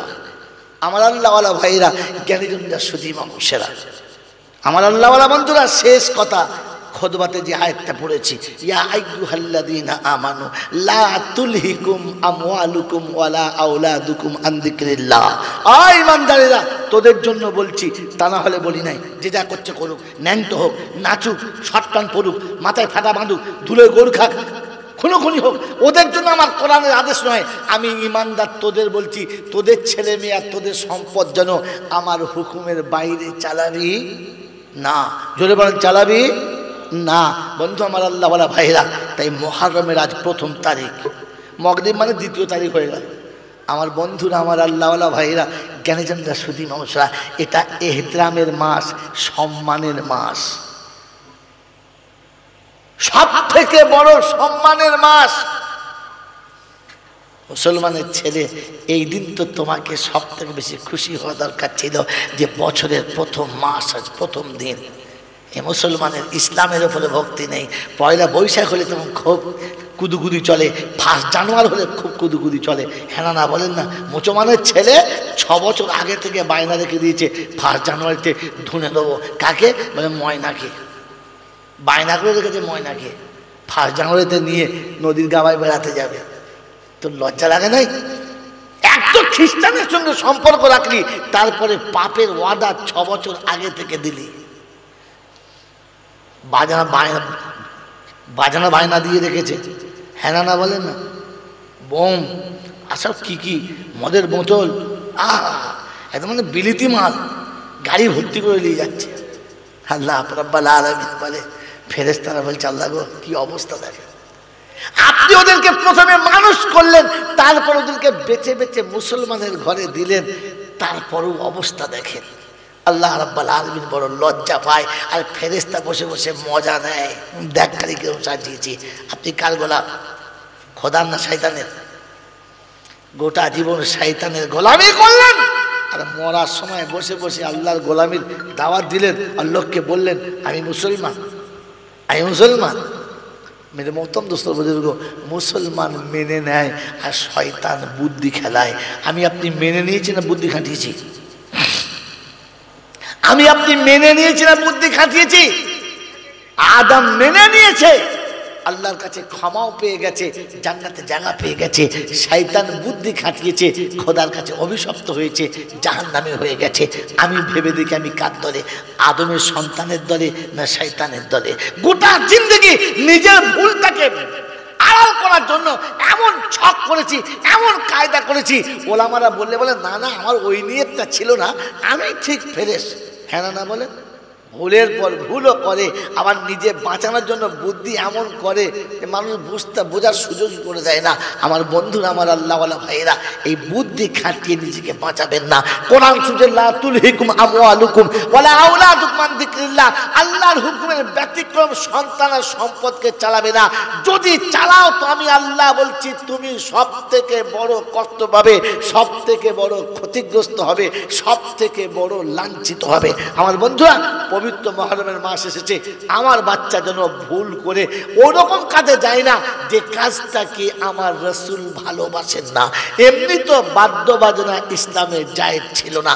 দ্বিতীয় নম্বর কথা হলো, যেদিন আপনাকে আল্লাহর দরবারে রোজা রেখে তেলাওয়াত করে দান সাদকা করে খায়রাত করে নীরবে বসে রবের কাছে কাঁদা দরকার ছিল। মুহররমের মাস এসেছে ভাবার জন্য, বোঝার জন্য, আপনার জিন্দগি পাল্টানোর জন্য। মেরে প্রথম দোস্তর বুজুর্গ, এই জন্য আল্লাহর ঘরে যাই, আল্লাহর ঘরে যাই, নিরালায় বসি, মাথার হাঁটুর ফাঁকে মাথাটা রেখে একটু ভাবি, একটু বুঝি। আল্লাহ আমাকে মানুষ করেছে, মুসলমান করেছে, মসজিদ পর্যন্ত এনেছে, আমার কর্তব্য কি একটু ভাবি। হাঁটুর ভিতরে মাথা, মনে পড়ে গেল এক বুজুর্গের কথা। আমার আল্লাহওয়ালা ভাইরা, নাম আমি বলবো না, আপনাদের খুঁজে বার করতে হবে। আমার বন্ধুরা, আমার আল্লাহওয়ালা ভাইরা, জ্ঞানীজনরা, বুদ্ধিজীবীরা, আল্লাহর নবী সাল্লাল্লাহু আলাইহি ওয়াসাল্লামের দার্সে হাদিস চলছে, মদিনার মসজিদে হাদিসের দার্স চলছে, সমস্ত ওলামারা বসে আছে, বড় বড় বুজুর্গরা বসে আছে। এক ভদ্রলোক মসজিদের এক কোণে চুপ করে বসে আছে, হাঁটুটা দুই হাঁটুর মাঝখানে মাথাটা দিয়ে ঘাড় হ্যাঁট করে চুপ করে বসে আছে। মজলিস মাঝখানে ব্যাক হয়েছে, একটু টিফিনের ছুটি হয়েছে। একটা তালেবে ইলম এসে জিজ্ঞাসা করছে, এই কি ব্যাপার, কি এখানে বসে আছো? বলে বসে আছি, ভাবছি। বলছে এখানে রাসূলের হাদিসের দার্স চলছে, হাদিসের দার্স চলছে, তুমি ওখানে হাদিস না শুনে এখানে একা বসে আছো? তো এই যুবক তখন শোনাচ্ছে, সবাই আব্দুল হকের কাছে শুনছে আর আমি হকের কাছ থেকে ডাইরেক্ট শুনছিলাম। তো এই তালেবে ইলম ভাবছে, বাহ বাহ, দেখতে তো ছেলে মানুষ, কথা তো বেশ ভালো, গভীর গভীর কথা বলে, একটু নড়িয়ে দেখি। বলছে বলতো আমি কে? বলছে খিজির, বেয়াদবি করিস না, এখন এমন উলঙ্গ করে দেবো না, ফিরে যেতে পারবি না। তাহলে খিজলা ইসলাম বুঝতে পেরে গেছে এটা আমাকে চিনে ফেলেছে, আমি যে খিজির এটা ও চিনে ফেলেছে, আমি যে রাসূলের হাদিস শুনতে এসেছি এটা ধরে ফেলেছে। তো বললে ভাই এই পর্যন্ত থাক, আর আমাকে ঘাটাস না। মেরে মহতম দোস্তর বুজুর্গ, মাথার একটু নিচে করেন না, একটু দুই হাঁটুর মাঝখানে নিয়ে যান না, একটু বসে বসে ভাবেন না, একটু চিন্তা করেন না যে আমি আমার জীবনের ফেলে আসা দিনগুলোকে কার সাথে কাটিয়েছি, কোন সম্পর্কে কাটিয়েছি, কি আমলে কাটিয়েছি, কি আল্লাহ আমার সঙ্গে ব্যবহার করবেন, আর আমি কি করে আল্লাহর কাছে মুখ দেখাবো। আমার বন্ধুরা, জীবনে যেটা চলে গেছে চলে গেছে, আগামী দিনটাকে সুন্দর করার জন্য আল্লাহ অপশান রেখেছে, বান্দা তওবা করবি, রাসূল অপশান রেখেছে, উম্মত তওবা করবি, সব ব্যবস্থা হয়ে যাবে। আল্লাহ পাকের পেয়ারা নবী বলেন, আত-তাইবুনা মিনাজ যামবি কামাল লা যামবালা, যখন উম্মত তওবা করে নিজেকে গড়ে নেবে, ওই রকম পবিত্র হবে যেন সে জীবনে কোনো গুনাহ করে নাই, কোনো অন্যায় করে নাই। আমার বন্ধুরা, আমার আল্লাহওয়ালা ভাইরা, এই জন্য নিরিবিলি বসে একটু ভাবি, একটু কাঁদি, একটু চিন্তা করি, করবেন ইনশাআল্লাহ, করবেন ইনশাআল্লাহ। আমার আল্লাহওয়ালা ভাইরা, বনি ইসরাইলের একজন মানুষ ছিল, বড় বদমেজাজি, বড় বদামাল, প্রতি রাত্রে অভিনব সুন্দরী একটা রমণী চাই, তার সঙ্গে তার যৌন লীলা চলবে, সকালে তাকে ছেড়ে দেবে, এটা তার পেশা ছিল। আর সেই জামানায় প্রতিদিন 50,000 টাকা, 50,000 সোনার দিরহাম ওই মেয়েদের পিছনে নষ্ট করত, গোটা জীবনে এরকম চলতো। মেয়েদের মহতম দোস্তর বুজুর্গ, আল্লাহওয়ালা ভাইরা, একদিন এক রূপসীকে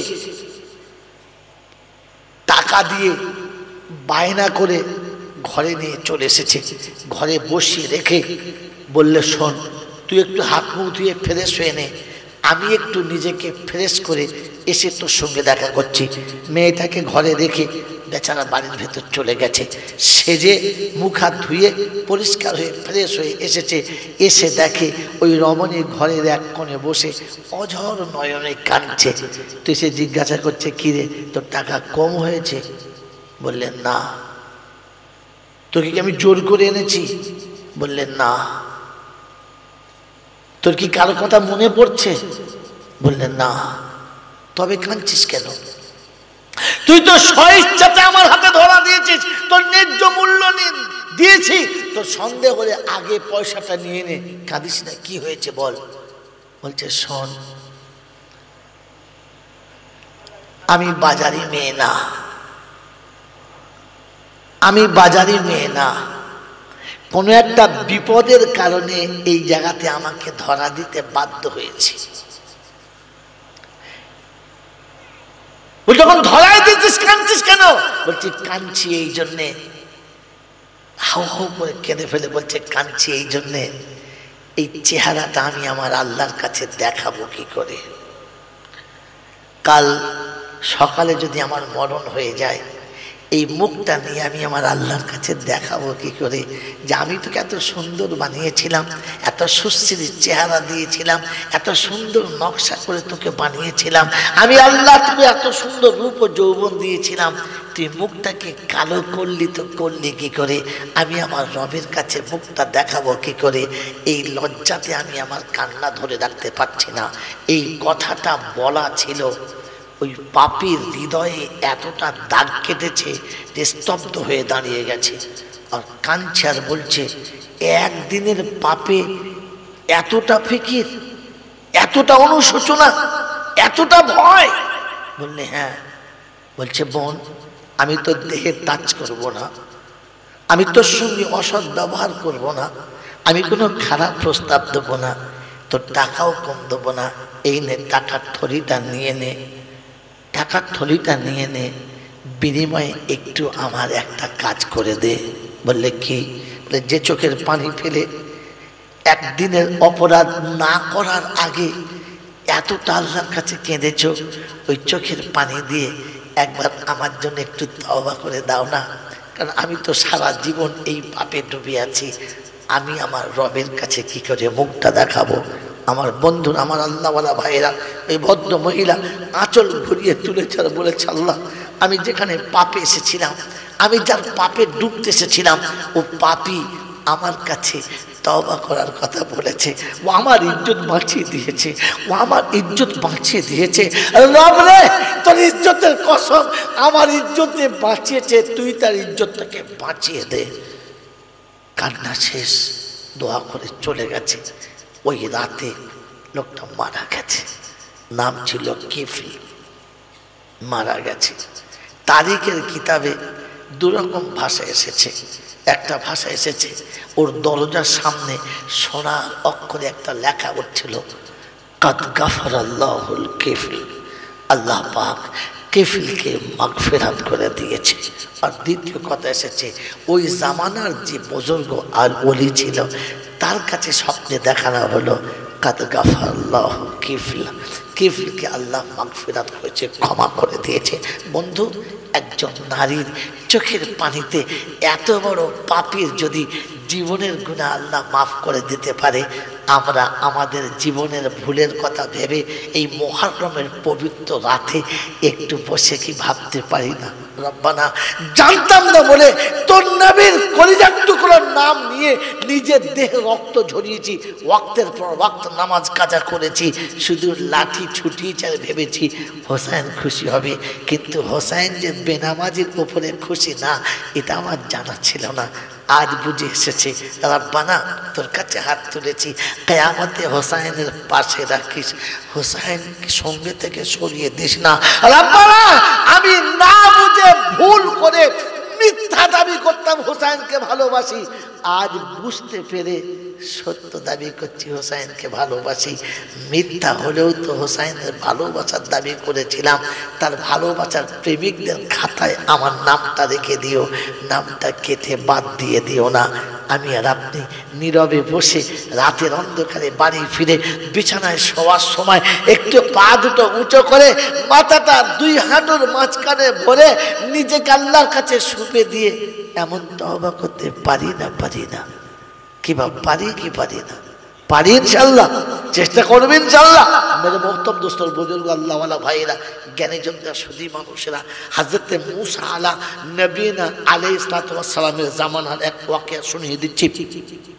হযরতে মূসা রাতে স্বপ্ন দেখছে যে আল্লাহ পাক শোনাচ্ছে, মুসা জঙ্গলের ভিতরে আমার এক ওলি মারা গেছে, তুই তার জানাজাটা পড়ে দিবি। বলছে আল্লাহ, জানাজা জঙ্গলের ভিতরে আমি যাব, তো কে থাকবে সাথে, জানাজা কে পড়বে, আর আমি একাই বা গিয়ে জানাজা পড়বোটাই বা কি করে, ওকে সব কাজ করবোটাই বা কি করে। তো আল্লাহ পাক শোনালেন, হ্যাঁ এটাও ঠিক, একাই বা জানাজা পড়বি কি করে, তবে একটা কথা শুনে নে। বললে কি?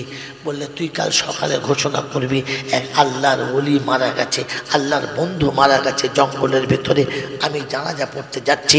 আমার আল্লাহ পাক শুনিয়েছে ওই জানাজায় যারা শরীফ হবে আমি সবাইয়ের জীবনের গুনাহ মাফ করে দেবো, সবাইকে মাগফিরাত করে দেবো। বানি ইসরাইল একটু বেশি চালাক, একটু বেশি ঘাট টেরা মাল, একটু লাভ ছাড়া লস চলে না। মুসা যখন বলেছে যে জীবনের গুনাহ সব মাফ হয়ে যাবে, তবে চল, সবাই দলবল বেঁধে গেছে।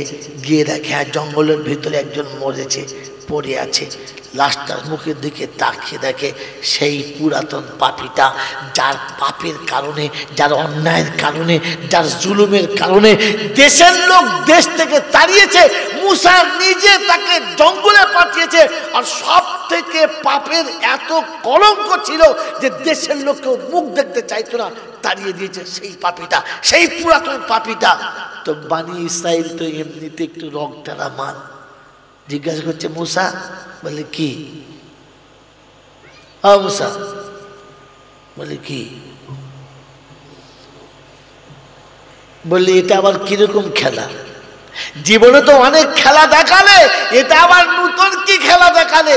যে লোকটা সারা জীবন পাপের সাগরে ডুবেছিল আর পাপের কারণে তুমি ফয়সালা করেছিলে দেশ থেকে তাড়িয়ে দাও, তার মুখ দেখতে দেশের মনে হয়েছিল না, তাকে তাড়িয়ে জঙ্গলে পাঠালে, ও আবার ওলি হলো কি করে?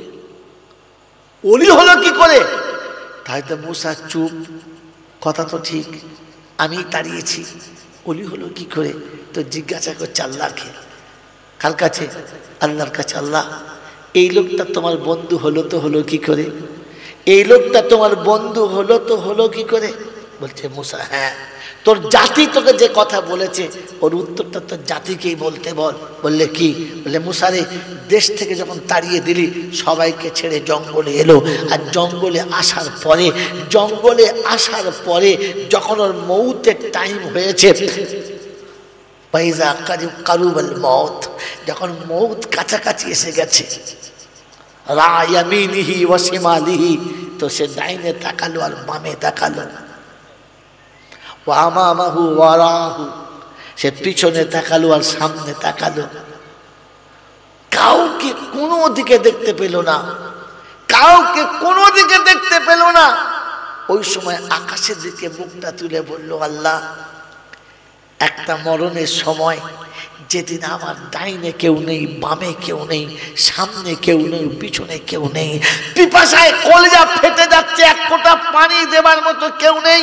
আয় আল্লাহ, তুই না বলিস আমি রহমানুর রহিম, তুই রহমানুর যদি রহিম হলি, তাহলে আমি তোর কাছে কি পেলাম? আমাকে খাইয়ে পরিয়ে বাঁচিয়ে রাখলি, কিন্তু যাবার সময় এতটা কষ্ট কি করে দিলি? এই আল্লাহ, তোকে তো আল্লাহ বলে আমি মৌতের সময় স্বীকার করে নিয়েছি, এইরকম সময়তে, এইরকম কষ্টে আমার মরণ হবে যে মরার পরে আমার জানাজাটাও হবে না, মরার পরে পৃথিবীর কেউ জানতে পাবে না যে তুই রহমানুর রহিম, দয়ার সাগর, ক্ষমা করতে পারিস। তোর ক্ষমার সাগরে যদি আমাকে ডুবাতে না পারলি, তাহলে আর রহমানুর রহিমের গুণ কি রইল? এই মুসা যে মৌতের পূর্বে আমার উপরে এতটা বিশ্বাস করেছে, এবারে বল তাকে কি বলবো, বল তাকে কি করব? তো সেদিন বানি ইসরাইলের কওম বলেছে, সাদাকতা রব্বি, আল্লাহ সত্যই বলেছে যে এই সময় তার ক্ষমা পাওয়ার যোগ্য। মেরে মহতম দোস্ত বুজুর্গ, যার পাপের কারণে, যার পাপের অত্যাচারে দেশের মানুষ বিতৃষ্ণ হয়ে লোকালয় থেকে জঙ্গলে পাঠালো, মানবহীন এলাকায় পাঠিয়ে দিল, আমি আপনি অতটা পাপ তো এখনো করি নাই, অতটা পাপে তো আমি আপনি ডুবি নাই। আমি আর আপনি মুহররম মাসের পবিত্র মাসের পবিত্র দিনগুলোয় আশুরার তারিখে, মুহররমের প্রথম 10টা তারিখে রোজা রেখে আল্লাহর সামনে একটু মাথাটা নিচু করে একটু আল্লাহর কাছে কেঁদে বলতে পারি কি পারি না, যারা মানা তুই রহমানুর রহিম। আমি ভুলের কারণে এতটা পাপে ডুবেছিলাম যেটা বলার মতো কোনো রাস্তা ছিল না। আমি অন্যায় করতে কসুর করি নাই, কিন্তু আজ বুঝতে পেরে ফিরে এসেছিস। তুই যেন আমাকে ফিরিয়ে দিস না, তো রহমানুর রহিমের খাতায় আমার নামটা কেটে দিস না। কারণ আমার পাপ যত বেশি হোক না কেন, তো রহম তো তার থেকে অনেক বেশি। সন্তান অত্যাচার যতই করুন না কেন, মায়ের করুণা তার থেকে বেশি। আর তুই বলেছিস মায়ের থেকে তোর কাছে করুণা 70 গুণ বেশি। তাই বাচ্চা সব অপরাধ যদি মা ক্ষমা করে দিতে পারে, বান্দার সমস্ত গুনাহগুলোকে তুইও ক্ষমা করতে পারিস। এই পবিত্র মুহররম মাসে শপথ করছি, আর জীবনে কোনোদিন অন্যায় করব না। এই শপথ নিয়ে আমি আর আপনি, এই শপথ সাথে নিয়ে আমি আর আপনি আল্লাহর দরবারে একটু তওবার জন্য মাথাটা নামাতে পারি কি পারি না? পারি ইনশাআল্লাহ, পারি ইনশাআল্লাহ। মোহতরম দোস্ত বুজুর্গ আল্লাহওয়ালা ভাইরা, এই জন্য আমি আর আপনি মনে রেখে দিই, কখনো অন্যায়ের সাথ দেবো না। তাআওয়ানু আলাল বিররি ওয়াত তাকওয়া ওয়ালা তাআওয়ানু বিল ইসমি ওয়াল উদওয়ান। কোরআন আমাকে শোনাচ্ছে, আল্লাহ আমাকে শুনিয়েছে, রাসূল মারফত আমাকে শোনানো হয়েছে, ভালো কাজের সঙ্গ দিও, ভালো কাজের সাথে থেকো, অন্যায় করো না, অন্যায়ের সাথে সঙ্গ দিও না। তাই মঙ্গল কোটের বুদ্ধিমান ছেলেদের বলবো, যুবক ছেলেদেরকে বলবো, যুবকদের কাছে বলবো, মামুনের কাছে বলবো, আমরা হুসাইনের পক্ষে আছি। অতএব আমার ছেলে হাঁটুর উপরে কাপড় তুলবে না। আমার ছেলে হুসাইনের জন্মদিনে 10ই মুহররমে মাটি মঞ্জিল করতে যাবার আগে নিজের মুখের দাড়িগুলোকে চেঁচে একেবারে হিজড়ে সেজে যাবে না। হাঁটুর নিচে থেকে কাপড় থাকবে, উপরে কখনো উঠবে না। আমার বন্ধুরা, আমার আল্লাহওয়ালা ভাইরা, হোসাইনের মোহাব্বতে মাটি মঞ্জিল করতে চলেছ, আর শর্ট প্যান্ট পরে হাতে লাঠি নিয়ে মনে হচ্ছে যেন হিন্দুদের শ্মশানে পোড়াতে চলেছে কাউকে। যেন মদ খেয়ে একেবারে শর্ট প্যান্ট পরে হাতে ফাটা বাঁশ নিয়ে শ্মশানের কাছে দাঁড়িয়ে আছে, যে যদি মাইয়েত নড়ে তো বাঁশ অমনি শ্মশানে সেই মাইয়েতের উপরে পড়ে, বলছে মেরে শেষ করতে হবে। আপনি কি সেরকম কিছু ভেবেছেন নাকি? ইসলাম ওরকম অনুমতি আপনাকে দেয় না। মেরে মোহতরম দোস্ত বুজুর্গ আল্লাহওয়ালা ভাইরা, তাজিয়া এদিকে কাঁধে নিয়েছেন, এদিকে কি বলে আপনার হাসান হুসাইনের লাশের নকল কাঁধে নিয়েছেন, আর হাতে লাঠি আর তরবারি নিয়ে বার হয়ে পড়েছেন। না বন্ধু, ইসলাম আপনার আমার কাছে ভালোবাসায় এসেছে, ইসলাম প্রেমের ধর্ম। আজকের বলার মতো আমার কাছে সময় নেই, তো আপনাকে শুনিয়ে দিচ্ছি, কোনোদিন যদি দেখা হয় তো আমি আপনাকে এক কথাতে বোঝাবার চেষ্টা করবো ইনশাআল্লাহ, যে ইসলাম হচ্ছে প্রেমের ধর্ম, হিংসার না। মেরে মোহতরম দোস্ত বুজুর্গ আল্লাহওয়ালা ভাইরা, জ্ঞানীজনরা, সুধী মানুষরা, আমার সোনামণি মায়েরা বোনেরা, আমার বন্ধুরা, শুনে রেখে দেন। শেষ কথা বলে দিচ্ছি, মনে রেখে দেবেন। উত্তরপ্রদেশে লুধিয়ানা বলে একটা জায়গা আছে, জানেন না? ওই লুধিয়ানার মসজিদের ইমাম সাহেব কে ছিলেন? হযরত মাওলানা জাকারিয়া রহমতুল্লাহ আলাইহির আব্বাজান হযরত মাওলানা ইয়াহিয়া সাহেব ছিলেন। মেরে মোহতরম দোস্ত বুজুর্গ, মসজিদের পাশেই একটু কাছেই একটা মন্দিরও ছিল। এদিকে আজান হতো, ওদিকে ঘন্টাও বাজতো, ওদিকে ওদের পুজো হতো, এদিকে এদের নামাজ হতো। আমার আল্লাহওয়ালা ভাইরা, জ্ঞানীজনরা, সুধী মানুষরা, মাঝখানের জায়গাটা নিয়ে ঝামেলা তৈরি হয়ে গেল, মাঝখানের জায়গা নিয়ে অশান্তির সৃষ্টি হলো। ওরা বলল জায়গাটা মন্দিরের, আর এরা বলল যে না, জায়গাটা মসজিদের। এই নিয়ে কোর্টে কেস হলো। তখন ইংরেজের আমল, ইংরেজের পিরিয়ডে মতো কেস যখন হলো, ওই কেসেতে অনেক যুদ্ধ চললো, কিন্তু কেউ ছেড়ে দেবার পারতো না, হারার পারতো না। সবাই নিজের লাইনে মজবুত হয়ে দাঁড়িয়ে আছে। তো সে সময় হিন্দুদের মধ্যে কিছু বিচক্ষণ মানুষ ছিল, তারা বললে শোনো, এখানে লড়ে পয়সা নষ্ট করে কোনো লাভ নেই, এখানে সত্য জানা যাবে সত্যবাদীদের কাছে। বলে কি করতে হবে? বলে ওরা লিখিত একটা পর্চা লিখলেন আর কোর্টে জমা দিলেন, এই জায়গাটা আমাদের না ওদের, হিন্দুদের না মুসলমানদের, এই ঝামেলায় আমরা মামলায় যেতে চাই না, তবে একটা কথা আমরা শুনতে চাই। বলে কি? বললে মসজিদের ইমাম সাহেব যদি, ইয়াহিয়া সাহেব যদি পার্লামেন্টে এসে দাঁড়িয়ে বলে যে জায়গাটা মসজিদের, তাহলে আমরা নিঃসন্দেহে ছেড়ে দেবো, জায়গাটা মুসলমানদের, আমরা কোনো দাবি করব না। এই কথা যখন কোর্টে এসেছে, আর কোর্টের নোটিশ যখন মসজিদে এসেছে, মুসলমানদের কাছে এসেছে, এরা তো বগল বাজাচ্ছে, পেয়ে গেছে মাল, এতদিনে আকাল ফিরেছে, সালা ঘোষের বুদ্ধি হয় না বলে, 80 বছরের বুদ্ধি হয়, তাও মরার আগে হয়েছে, ভাগ্য ভালো যে বুঝতে পেরেছে যে তাই ফায়সালা আমাদের মূল সাহেবের নামে দিয়েছে। অতএব ইমাম সাহেবকে যখন বলেছে যে আপনি যেটা বলবেন ওটাই শেষ কথা, তো ইমাম সাহেব নিশ্চয়ই বলবে মুসলমানদের জায়গা আমরা পেয়ে যাবো, আর কিছু করার থাকবে না, যেহেতু লিখিত দিয়ে দিয়েছে কোর্টে। কোর্ট থেকে নোটিশ পাঠালেন আর বললেন আপনি কোর্টে হাজির দেন। উনি লিখিত দিয়ে পাঠালেন, আমি জীবনে যাদের মুখ দেখতে চাই নাই, কোনো জিনিসের বিনিময়ে তাদের সামনে হতে চাই না, কারণ আমি ওই খ্রিস্টানদের, আমি ওই বেঈমানদের, আমি ওই নেমো খারাপদের মুখ দেখতে রাজি না, তাদের সামনে যেতে রাজি না। ইংরেজের পিরিয়ডে ইংরেজদের সামনে এরকম শব্দ লেখাটা, বাপের বেটা হতে হবে, রক্তের দাম থাকতে হবে, ইমানের তেজ থাকতে হবে, তবে বলা সম্ভব। হাইকোর্টের ফরমান এসেছে আর তিনি বলে দিলেন আমি ইংরেজের এই সাদা চামড়াওয়ালাদের মুখ দেখতে চাই না। বন্ধু, এরকম ইমানওয়ালা একজন আছেন, হাত তোলেন তো। আপনি আর আমি ওরকম সাদা যদি কোনো, আল্লাহ মাফ করুক, ওই দেহ বেচা রমণী হয়, আর একটা সাদা যদি পেয়ে যায়, একবার চেটে পা থেকে মাথা পর্যন্ত চেটে খেয়ে নেবো, আমার আর লজ্জা লাগে না। মতন দুস্তর বুঝে দেবো, অনুরোধ করে বলে একটু শব্দ মনে রেখে দেবেন, ভুলে যাবেন না। পৃথিবীর কোনো জাতি ভুল করে মুসলমানের ইউনিফর্ম পরে না, পরে, আর যদিও কেউ এক একজন পরে, তো খ্রিস্টানরা ওই ইংরেজরা জীবনে কোনোদিন মুসলমানের কোনো পোশাক পরেছে এমন দেখেছেন? কোনো ছবিতে দেখেছেন? কোনো ছবিতে দেখেছেন যে ইংরেজের মাথায়, ইংরেজের দেহেতে ইসলামী পোশাক আছে? দেখেছেন? দেখেছেন না। কিন্তু আমরা মুসলমানরা এত বড় হিজড়ে যে ওই ইংরেজদের পোশাকটা আমরা ভালোবাসি। আজ মুসলমানের ছেলে বারমুন্ডা পরে না, এই বারমুন্ডা তো খ্রিস্টানরা চালিয়েছে, এই বারমুন্ডা তো বেঈমানরা চালিয়েছে, এই বারমুন্ডা তো ওই রকম ইংরেজরা চালিয়েছে। এই বারমুন্ডা তার আগে পৃথিবীর কেউ জানতো না। এখন তো মুসলমানের ছানা 2 পয়সা লেখাপড়া শিখে বারমুন্ডা পরে মনে মনে করে আমি সাংঘাতিক হুনু, গাছ হুনু, আমার মতো হুনু আর কেউ নাই। মেরে মহতম দোস্তের বুজুর্গ, তুমি যে কত বড় হুনু তুমি ভাবলে বুঝতে পারবে, কাকুকে বুঝাতে হবে না। মেরে মহতম দোস্তের বুজুর্গ, আল্লাহওয়ালা ভাইরা, ইংরেজরা তাদের মেয়েদেরকে একটু কাপড় ছোট পরায়, হ্যাঁ না, কারণ কি, যেমন দেখে মাল ঝটকে যায়। কথা বলেন হ্যাঁ না?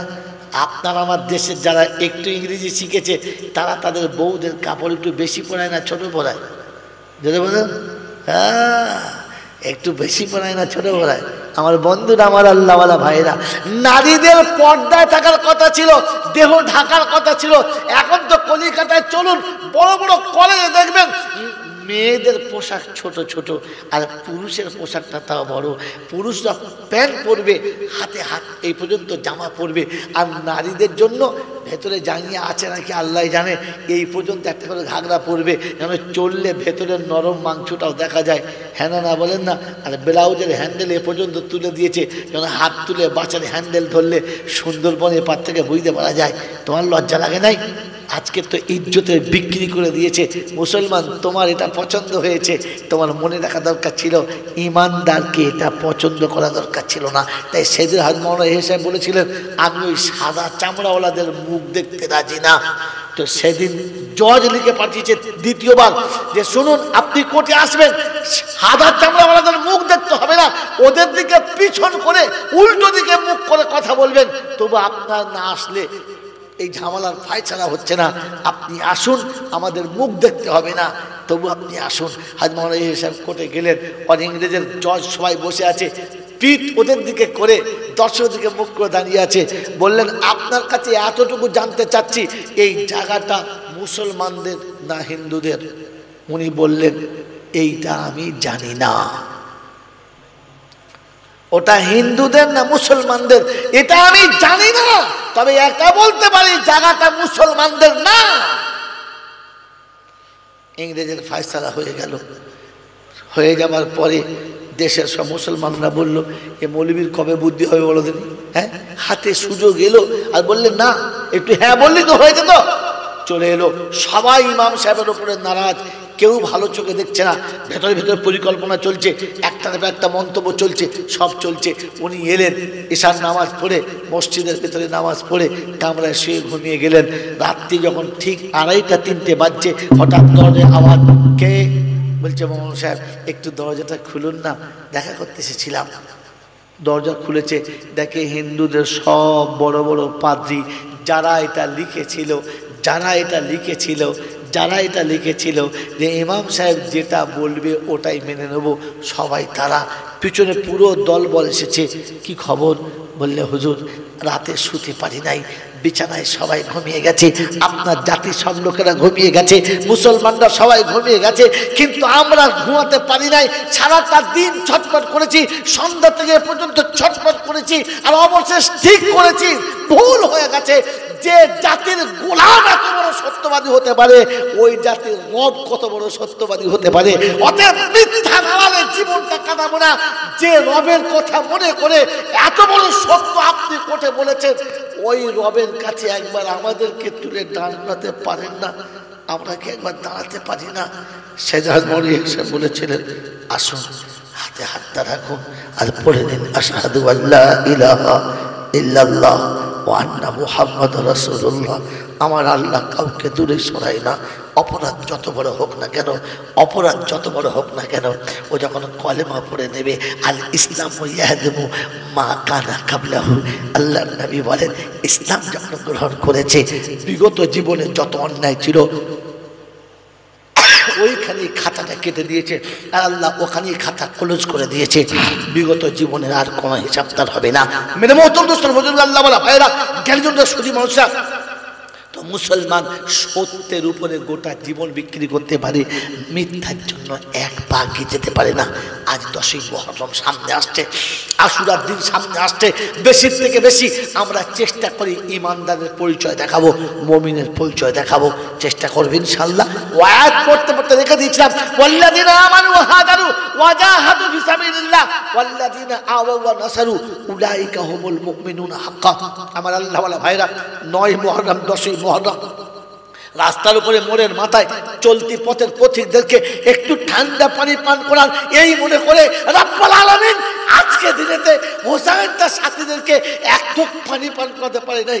তাই আমরা আজকে সেই সুন্নত আদায় করছি, সবাইকে পানি পান করাবো। একটা বাতাসা দিয়ে, এক পিস খেজুর দিয়ে, একটুখানি কোনো সুন্নতি খাবার দিয়ে, এক গ্লাস করে পানি তুলে দেবো।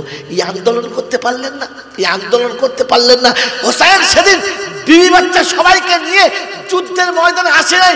সেদিন ছিল মাশওয়ারা করতে, সেদিন ছিল জাতির শান্তি ফিরিয়ে দিতে, কিন্তু তাদেরকে জোর করে যুদ্ধে নামানো হয়েছে, আর জোর করে যুদ্ধে নামিয়ে তাদেরকে কতল করা হয়েছে। পারেন না? সমাজের যে মায়েরা সন্তানদের হাতে কতল হয়ে গেছে, বেঁচে আছে তো ট্যাকচারের মতো। সমাজের যে পিতাগুলো সন্তানের হাতে কতল হয়ে গেছে, বেঁচে আছে তো পুতুলের মতো। ওই রকম অসহায় পিতা মাতাদেরকে একসঙ্গে দাঁড় করিয়ে, তাদেরকে মনের মতো বসন পরিয়ে, সুন্দর কাপড় পরিয়ে, তাদের হাতে ইফতারের খাবার তুলে দিয়ে, তাদেরকে ডেকে কাছে বসিয়ে একবেলা খাইয়ে, এতটুকু তো জানতে বলতে পারতেন যে আপনার সন্তান আপনাকে না দেখলেও আমরা তো আপনার সন্তানের মতো, আসুন আপনার প্লেটে আমি খাবো, আসুন আপনার সাথে আমি খাবো। আমার আল্লাহ আমার ভাইরা, মঙ্গলকোটের পাশেই হসপিটাল রয়েছে। কত মানুষ, হিন্দু মুসলমান দেখবেন না, জৈন খ্রিস্টান বাউরি বাগদি দেখবেন না। 10ই মুহররমের পূর্বে আপনাদের কাছে পয়সায় এতটা টান পড়ে গেছে, কোন পক্ষে আপনি 20 কেজি কি 30 কেজি আপেল কিনে নিন, 200 কি 250 লেবু কিনে নিন, সাথে পারলে 200-250 কলা কিনে নিন, আর অন্যান্য ফল কিনে নিন। হসপিটালের সুপারিনটেন্ডেন্টের কাছে বলুন, স্যার একটা দিনের জন্য রোগীদের একটু সেবা করব। আজকে 10ই মুহররম, যেদিন আমাদের মুসলমানদের ছোট্ট ছোট বাচ্চারা রাস্তার উপর দাঁড়িয়ে চিংড়ি মাছের মতো লাফিয়ে প্রাণ দিয়েছে, আজকে তাদের শান্তির জন্য একটা করে ফল, একটা করে ছোট্ট 10টা টাকার জুস, ওই বেডে শুয়ে থাকা মানুষগুলো যারা মৃত্যুর মুখোমুখি হয়ে গেছে, যারা জীবনের যে কোনো সময় প্রদীপটা নিভিয়ে দিতে পারে, ওরকম রোগীদের পাশে গিয়ে 2টো ফল, একটা জুস, 1 গ্লাস ঠান্ডা পানি, 1 বোতল ঠান্ডা পানি তাদের মাথার কাছে রেখে একবার কপালে হাতটা বুলিয়ে বলতে পারি না, তোমরা শান্তিতে থেকো, আমাদের জন্য দোয়া করো। যেদিন হযরত হুসাইন নিজের ছোট্ট বাচ্চা আসকার আলীকে যুদ্ধের ময়দানে শাহাদাত বরণ করার পরে নিজের চাদরে শুইয়ে দিয়ে কপালে হাতটা বুলিয়ে দিয়ে কপালে চুমো খেয়ে বলেছিল, পৃথিবীর জমিনে আমি তোকে এক ঢুক পানি দিতে পারি নাই, আমার নানা পানি দিয়ে জান্নাতের দরজায় দাঁড়িয়ে আছে, আমি হোসেন অপেক্ষা করছি আমার নানার হাতে তুই পানি পান করবি, আমি তোকে পানি পান করাতে পারলাম না। পিতা যেদিন সন্তানের কপালে চুমো খেয়ে শব্দটা বলেছে, কলিজা ভিতরে ছিল কিন্তু অটোমেটিক জবানের বাইরে চলে এসেছে। আমার বন্ধুরা, আমার আল্লাহওয়ালা ভাইরা, হযরত আসগর আলী ছোট্ট দুধের বাচ্চাকে কোলে নিয়ে গিয়ে বলেছিল, দুশ্মনী আমার সাথে, অন্যায় আমার সাথে হয়েছে, ঝগড়া আমার সাথে, তোমাদের বিরুদ্ধে আমার বিপক্ষে ঘটনা, তাই যুদ্ধ আমার সঙ্গে করো, বারণ করবো না, তবে তোমাদের কাছে অনুরোধ, আমার দুধের বাচ্চাটা তোমাদের বিপক্ষে একটা শব্দ বলে নাই, তোমাদের বিপক্ষে কোনো রকমের কোনো মন্তব্য করে নাই, আমার দুধের বাচ্চাটা তোমাদের বিষয়ে জানে না, তোমাদের কাছে অনুরোধ, আমার দুধের বাচ্চাটাকে একটু পানি দাও না, এই দুধের বাচ্চাটাকে পানি দাও, এরা তোমার কোনো ক্ষতি করে নাই, এরা তোমাদের কোনো ক্ষতিও করবে না, এরা তোমাদের জন্য কোনো ক্ষতির কারণ হবে না, দাও না একটু পানি দাও। সেদিন দুশ্মন পানি তো দেয় নাই, বরং বিষাক্ত তীর এত জোরে চালিয়েছে, কলিজা চিরে হোসাইনের হাত চিরে জমিন স্পর্শ করে চলে গেছে, রক্তের ফোয়ারা উঠে গোটা মুখটা লাল হয়ে গেছে। সন্তানের রক্তে যেদিন হোসাইন নিজের চেহারা রঙিন করে বাচ্চাকে কোলে করে নিয়ে প্যান্ডেলের কাছে এসে, খেমার কাছে এসে শুনিয়েছিল বিবিদেরকে, আর কোনো দিন পানি চাইবে না, আর পানির জন্য কোনো দিন কাঁদবে না। এতক্ষণ তোমার কোলে পানির জন্য হিচকি তুলছিল তো, হিচকি তুলছিল তো, হিচকি বন্ধ হয়ে গেছে, আর কোনো দিন পানির জন্য চাইবে না। এই মুসলমানের ছেলে মুহররম মাসেতে কমপক্ষে 10 বোতল পানি কিনে 10টা বাচ্চার হাতে, এতিমের হাতে দিয়ে বলতে পারলেন না, চাইছে সাঁওতাল হোক, বাউরি হোক, বাগদি হোক, মুচি হোক, ডোম চামার যেই হোক, সেটা একজন মানুষ, একটা মানুষের হাতে 1 বোতল পানি তুলে দিয়ে বলতে পারলেন না, পরওয়ারদিগার আলম, পারলাম না সেদিনের জন্য কিছু করতে, পারলাম না সেদিনের জন্য কিছু করতে, তবে 1 বোতল পানি একজন মানুষের হাতে তুলে দিয়েছি এই আশা করে যে আমি হোসাইনকে ভালোবাসি, হোসাইনের বাচ্চাদের জন্য পানি। আমার আল্লাহওয়ালা ভাইরা, গাজার মুসলমানের ছোট্ট ছোট বাচ্চারা মাটির উপরে দাঁড়িয়ে কাঁচাল খেয়ে শোনাচ্ছে, ও বিশ্ববাসী, পিতা হারিয়েছি, মা হারিয়েছি, খাবার নেই, কাঁচা ঘাস ছিঁড়ে খাচ্ছি, তোমরা আমাকে একটু খেতে দাও। এই আর্তনাদের আওয়াজ আসছে, পারি না আমরা আমাদের ভালোবাসার তহবিল থেকে বাচ্চার আদরের, সন্তানের আর বিয়ে বাচ্চার ভালোবাসার সব কিছুর মাঝখানেতে আমি পারি না, পারি না। 2টো করে টাকা প্রতিদিন জমা রাখি, আর মাসের শেষে ইসলামী ফাউন্ডেশনের টাকাটা জমা করি, যেটা আমি আমার ওই ইয়েতিম ভাইদের জন্য, আমি আমার ওই ইয়েতিম মাসুম বাচ্চাদের জন্য, একবেলা খাবার জন্য গাছের কচি পাতা চিবিয়ে খাচ্ছে, কিংবা হয়তো কোনো কাঁচা ঘাস ছিঁড়ে খাচ্ছে, ওই বাচ্চাদের মুখে 1 মুঠো লোকমা তুলে দেওয়ার জন্য, 1 মুঠো অন্ন তুলে দেওয়ার জন্য মুহররম মাসেতে তুমি তোমার টাকা নিয়ে এর অন্যায় পথে ব্যবহার করছো। কোরআন শুনিয়ে দিয়েছে, লা তুলহিকুম আমওয়ালুকুম ওয়ালা আওলাদুকুম আন যিকরিল্লাহ, সন্তান আর সম্পদ আমার ইচ্ছার ব্যতিক্রম চালাবে না, ফাউলাইকা হুমুল খাসিরুন, যদি এটা করো তো পৃথিবীতে লাঞ্ছিত হবে, অপমানিত হবে, তোমার পাশে থাকার কাউকে পাবে না, তোমার সাথে থাকার কাউকে পাবে না। মঙ্গলকোটের যুবক, তোমাদের পায়ে হাত থেকে বলি, আজকে জলসা দিয়েছ বন্ধু, জলসা দিতে বারণ করবো না, কিন্তু জলসা দিতে গিয়ে অপচয় যেন করবে না, অপচয় করবে না। সারা জীবন মাঠের আঙুল চালালাম, আমাদের বিরিয়ানি করে কেউ খাওয়াই নাই, সারা জীবন মাঠে গিয়ে মাঠের কাজ করলাম, কেউ আমাদের তোয়াজ করে খাই নাই, একটা দিনের জলসা মাত্র 12টা পর্যন্ত 11টা পর্যন্ত হবে, আমি আপনি পারি না এই আশা করে যে রান্নার খাবারটা বন্ধ করে ওই টাকা করে ইতিম করে মিসকিন করে বিধবার হাতে তুলে দিই। একটা দিনের এই খিচুড়ি খাওয়ার জন্য আমি আমার বিধবাকে ঠকালাম তো, আমি এতিমকে কাঁদালাম তো, আমি মিসকিনকে কাঁদালাম তো। পারতাম না বাড়িতে গিয়ে 2 মুঠো ভাত খেয়ে আল্লাহর কাছে বলতে, আল্লাহ কোরআনের কথা শুনতে গিয়েছিলাম, খাওয়ার জন্য নয়, কোরআনের কথা শুনতে গিয়েছিলাম, পেটের ক্ষুধা তাড়না দূর করার জন্য নয়। তাই কোরআন শুনে এসে একদিন খেতে পাইনি তো কি হয়েছে, ঘরে গিয়ে 2টো মুড়ি খেয়ে শুয়ে পড়তে আমি আশা করে ওকে পরওয়ারদিগার আলম কারবালার ময়দানে দিনের পর দিন যারা খেতে পায় নাই, পিপাসার পানি পায় নাই, তাদের ভালোবাসায় একটা রাত আমি নাই মুড়ি খেয়েই কাটাতাম। বন্ধু, অপচয় বন্ধ করুন, দিন মেনে নিন, শরিয়ত মেনে নিন, ইসলাম জীবনে নিন, তো কবর আপনার জন্য জান্নাতের বাগান হয়ে বসে থাকবে। আল্লাহ নবী বলেন আল কবরু রাউযাতুম মিন রিয়াজিল জান্নাহ আও হুফরাতুম মিন হুফারিন নার। বন্ধু, কবর হয় জাহান্নামের কোনো একটা অগ্নিকুণ্ড, আর তা না হলে জান্নাতের ফুলের বাগান। ওটা আপনার আমার আমলের উপরে, আপনার আমার চলার উপরে। তাই বন্ধু, আজকে দিনেতে এতটা রাতে যারা এমন করে কোরআন ও হাদিসের কথা শোনার জন্য অধীর আগ্রহে বসেছিলেন, তাদেরকে শেষ কথা শুনিয়ে দিয়ে চলে গেলাম। মুহররম জীবনে আর হয়তো আসবে কিনা জানি না, কিন্তু আমি আর আপনি সুযোগ এখন হাতে রয়েছে, এখন গোটা সপ্তাহ হাতে রয়েছে। যেদিন মুহররমের 10 তারিখ হবে সেদিন যেন আমার চোখে পানি থাকে। আজ আমার ইসলামের মুজাহিদ চলে গেছে। আল্লাহর কাছে দোয়া করি, আল্লাহ তুমি বলেছ নবী আর পাঠাবো না, ঠিক আছে নবী চলে গেছে, কিন্তু হোসাইন পাঠাবো না এমন তো বলেন নাই, হাসান পাঠাবো না এমন তো বলেন নাই। পরওয়ারদিগার আলম মুসলমানদের ওই রকম একজন কর্ণধার পাঠাও, যারা তাদেরকে দিনের পথে আনবে, সত্যের জন্য শাহাদাত বরণ করা শেখাবে, তবু মিথ্যার সঙ্গে আপোষ করা শেখাবে না।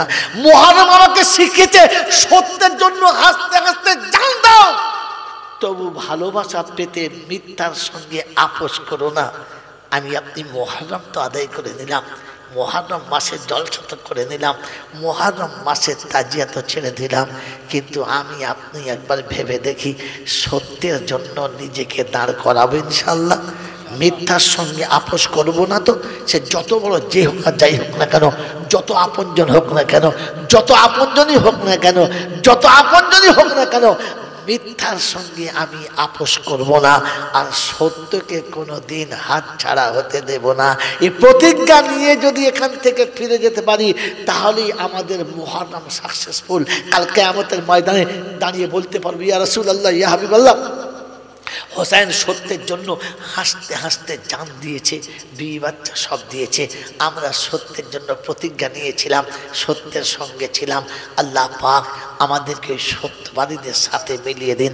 আল্লাহ রাসূল বলেন, মান তাসাব্বাহা বিকওমিন ফাহুয়া মিনহু, যাদের সঙ্গে তুমি মিলিয়ে নেবে হাসরে তোমাকে তাদের সঙ্গে তোলা হবে।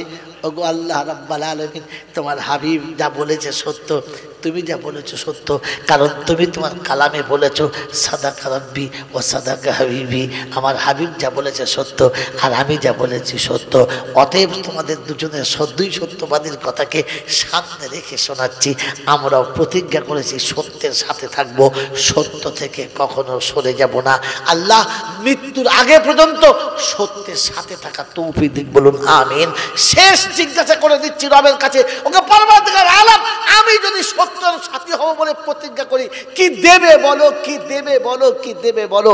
তো আল্লাহ পাক শোনাচ্ছে, আকুলু কওলান সাদীদা, তুমি সত্য বলার প্রতিজ্ঞা নাও, আমল সহি করে দেবো, আমল সহি করে দেবো, আর তোমার জীবনের গুনাহগুলো মাফ করে দেবো, ক্ষমা করে দেবো। আল্লাহ পাক রব্বুল আলামিন বলে, ইয়া আইয়ুহাল্লাযীনা আমানুত্তাকুল্লাহ, ইয়া আইয়ুহাল্লাযীনা আমানুত্তাকুল্লাহ ওয়া কুলু কওলান সাদীদা ইসলিহ লাকুম আমালাকুম ওয়া ইয়াগফির লাকুম যুনুবাকুম আল্লাহু গফুরুর রহিম। আমি সেই আল্লাহ, যেদিন সেদিনও ছিলাম, আজও আছি, অপেক্ষা করছি তুই হোসেনের সাথী হবি, সত্যের জন্য হাসতে হাসতে জান দিবি। বন্ধুরে, আমি আর আপনি শুনে রেখে দিই, সত্যের পথে হোসেন ছিল তো শহীদ কেন হলো? আল্লাহ পাক সত্যের সঙ্গে দুনিয়া ছেড়ে জান্নাতের সর্দার বানাবে, তাই তো দুনিয়া থেকে তার সত্যের বাহাদুরি দেখিয়ে দিয়েছে। ইসলাম এটার নাম নয় যে সবাইকে মেরে খুন করে দেবে, সবাইকে উড়িয়ে দেবে, না।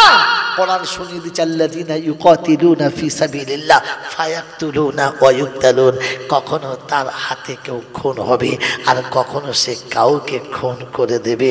যাকে খুন করবে, যে খুন হবে সেও জান্নাতি, আর যখন খুন করবে তখনও জান্নাতি।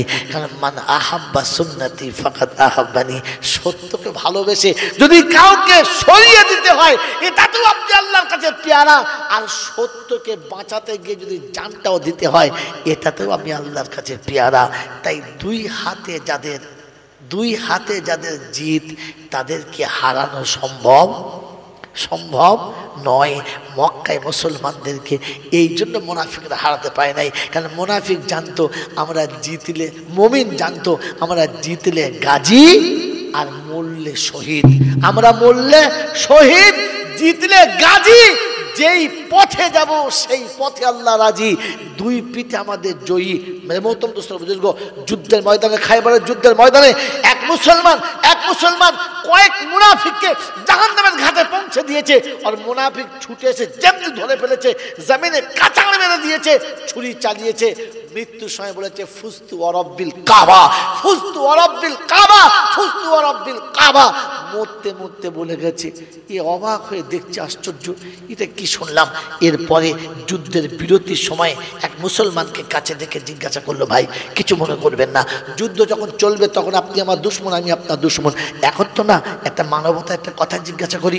বললে কি? বলে আপনার এক সাথী আমার সাথীদেরকে 3-4 জনকে হত্যা করেছে। এরপরে আমি তাকে কায়দায় পেয়ে ধরলাম, কাঁচার মেরে জামিনে ফেলে তার মুন্ডুটা কাটতে গেলাম। যখন গলাটা কেটে দিয়েছি, মৃত্যুর সময় আমার সামনে চিৎকার করে বলে গেল ফুস্তু ওয়ারাব্বিল কাবা। তো মুসলমান হাসছে আর বলছে, ঠিকই তো বলেছে। বললে কেন? ঠিক কেন? হেরে গেল, মরে গেল, তা জিতলো কি করে? বললে শোনো, এই পৃথিবীতে এসেছি মরার জন্য, মরতে হবে। তো যে জান দিয়েছে তার জন্য জান দিতে পারলাম, এটাই তো সব থেকে বড় বিজয়ী। दी जान उसी की थी, जान दी तो उसी की थी। जान तो দিয়েছিল কে? সে যে দিয়েছে তাকেই দিয়েছি, আমি নিজেকে দিয়েছি। আরে যার জান তাকে ফিরিয়ে দিয়েছি, আমি নিজেকে দিয়েছি, কিছু তো দিতে পারলাম না। এটাই তো আমার সব থেকে বড় বিজয়। ওই মুনাফিক বুঝতে পেরেছে কথাটা, শুনতে পাই নাই, বুঝতে পেরেছে কথাটা। তরবারি হাত থেকে নামিয়ে দিয়ে রাসূলের সামনে এসে বললেন, আশহাদু আল্লা ইলাহা ইল্লাল্লাহ ওয়া আন্না মুহাম্মাদার রাসূলুল্লাহ। মেরে মোহতরম দোস্ত বুজুর্গ, তাই আজকে শুনিয়ে দিয়ে চলে গেলাম। জীবনের কোনো টার্নিং পয়েন্ট দেখা হলে সেদিন শোনাবো। ইসলাম যে প্রেমের ধর্ম তার নমুনা আজকে শুনিয়ে দিলাম, যে আপনি যেন হোসাইনকে ভুলে যাবেন না, হাসানকে ভুলে যাবেন না। তবে হ্যাঁ, কোনো অন্যায় পদ্ধতিতে না, কোনো অন্যায় রাস্তাতে না, আপনি ইসলামের মাঝে আসুন। কখনো জান দেওয়ার, কখনো জান নেওয়া, দুটোতেই আল্লাহর কাছে পেয়ারা হওয়া। কারণ আমি জিতলে গাজী, মরলে শহীদ। আমি মরলে শহীদ, জিতলে গাজী। আমি যেই পথে যাব সেই পথে আল্লাহ রাজি। তাকে রাজি করে দুনিয়া ছাড়ার তৌফিক দান করুক, বলুন আমিন। ওয়া আখির দাওয়ানা আনিল হামদুলিল্লাহি রাব্বিল আলামিন।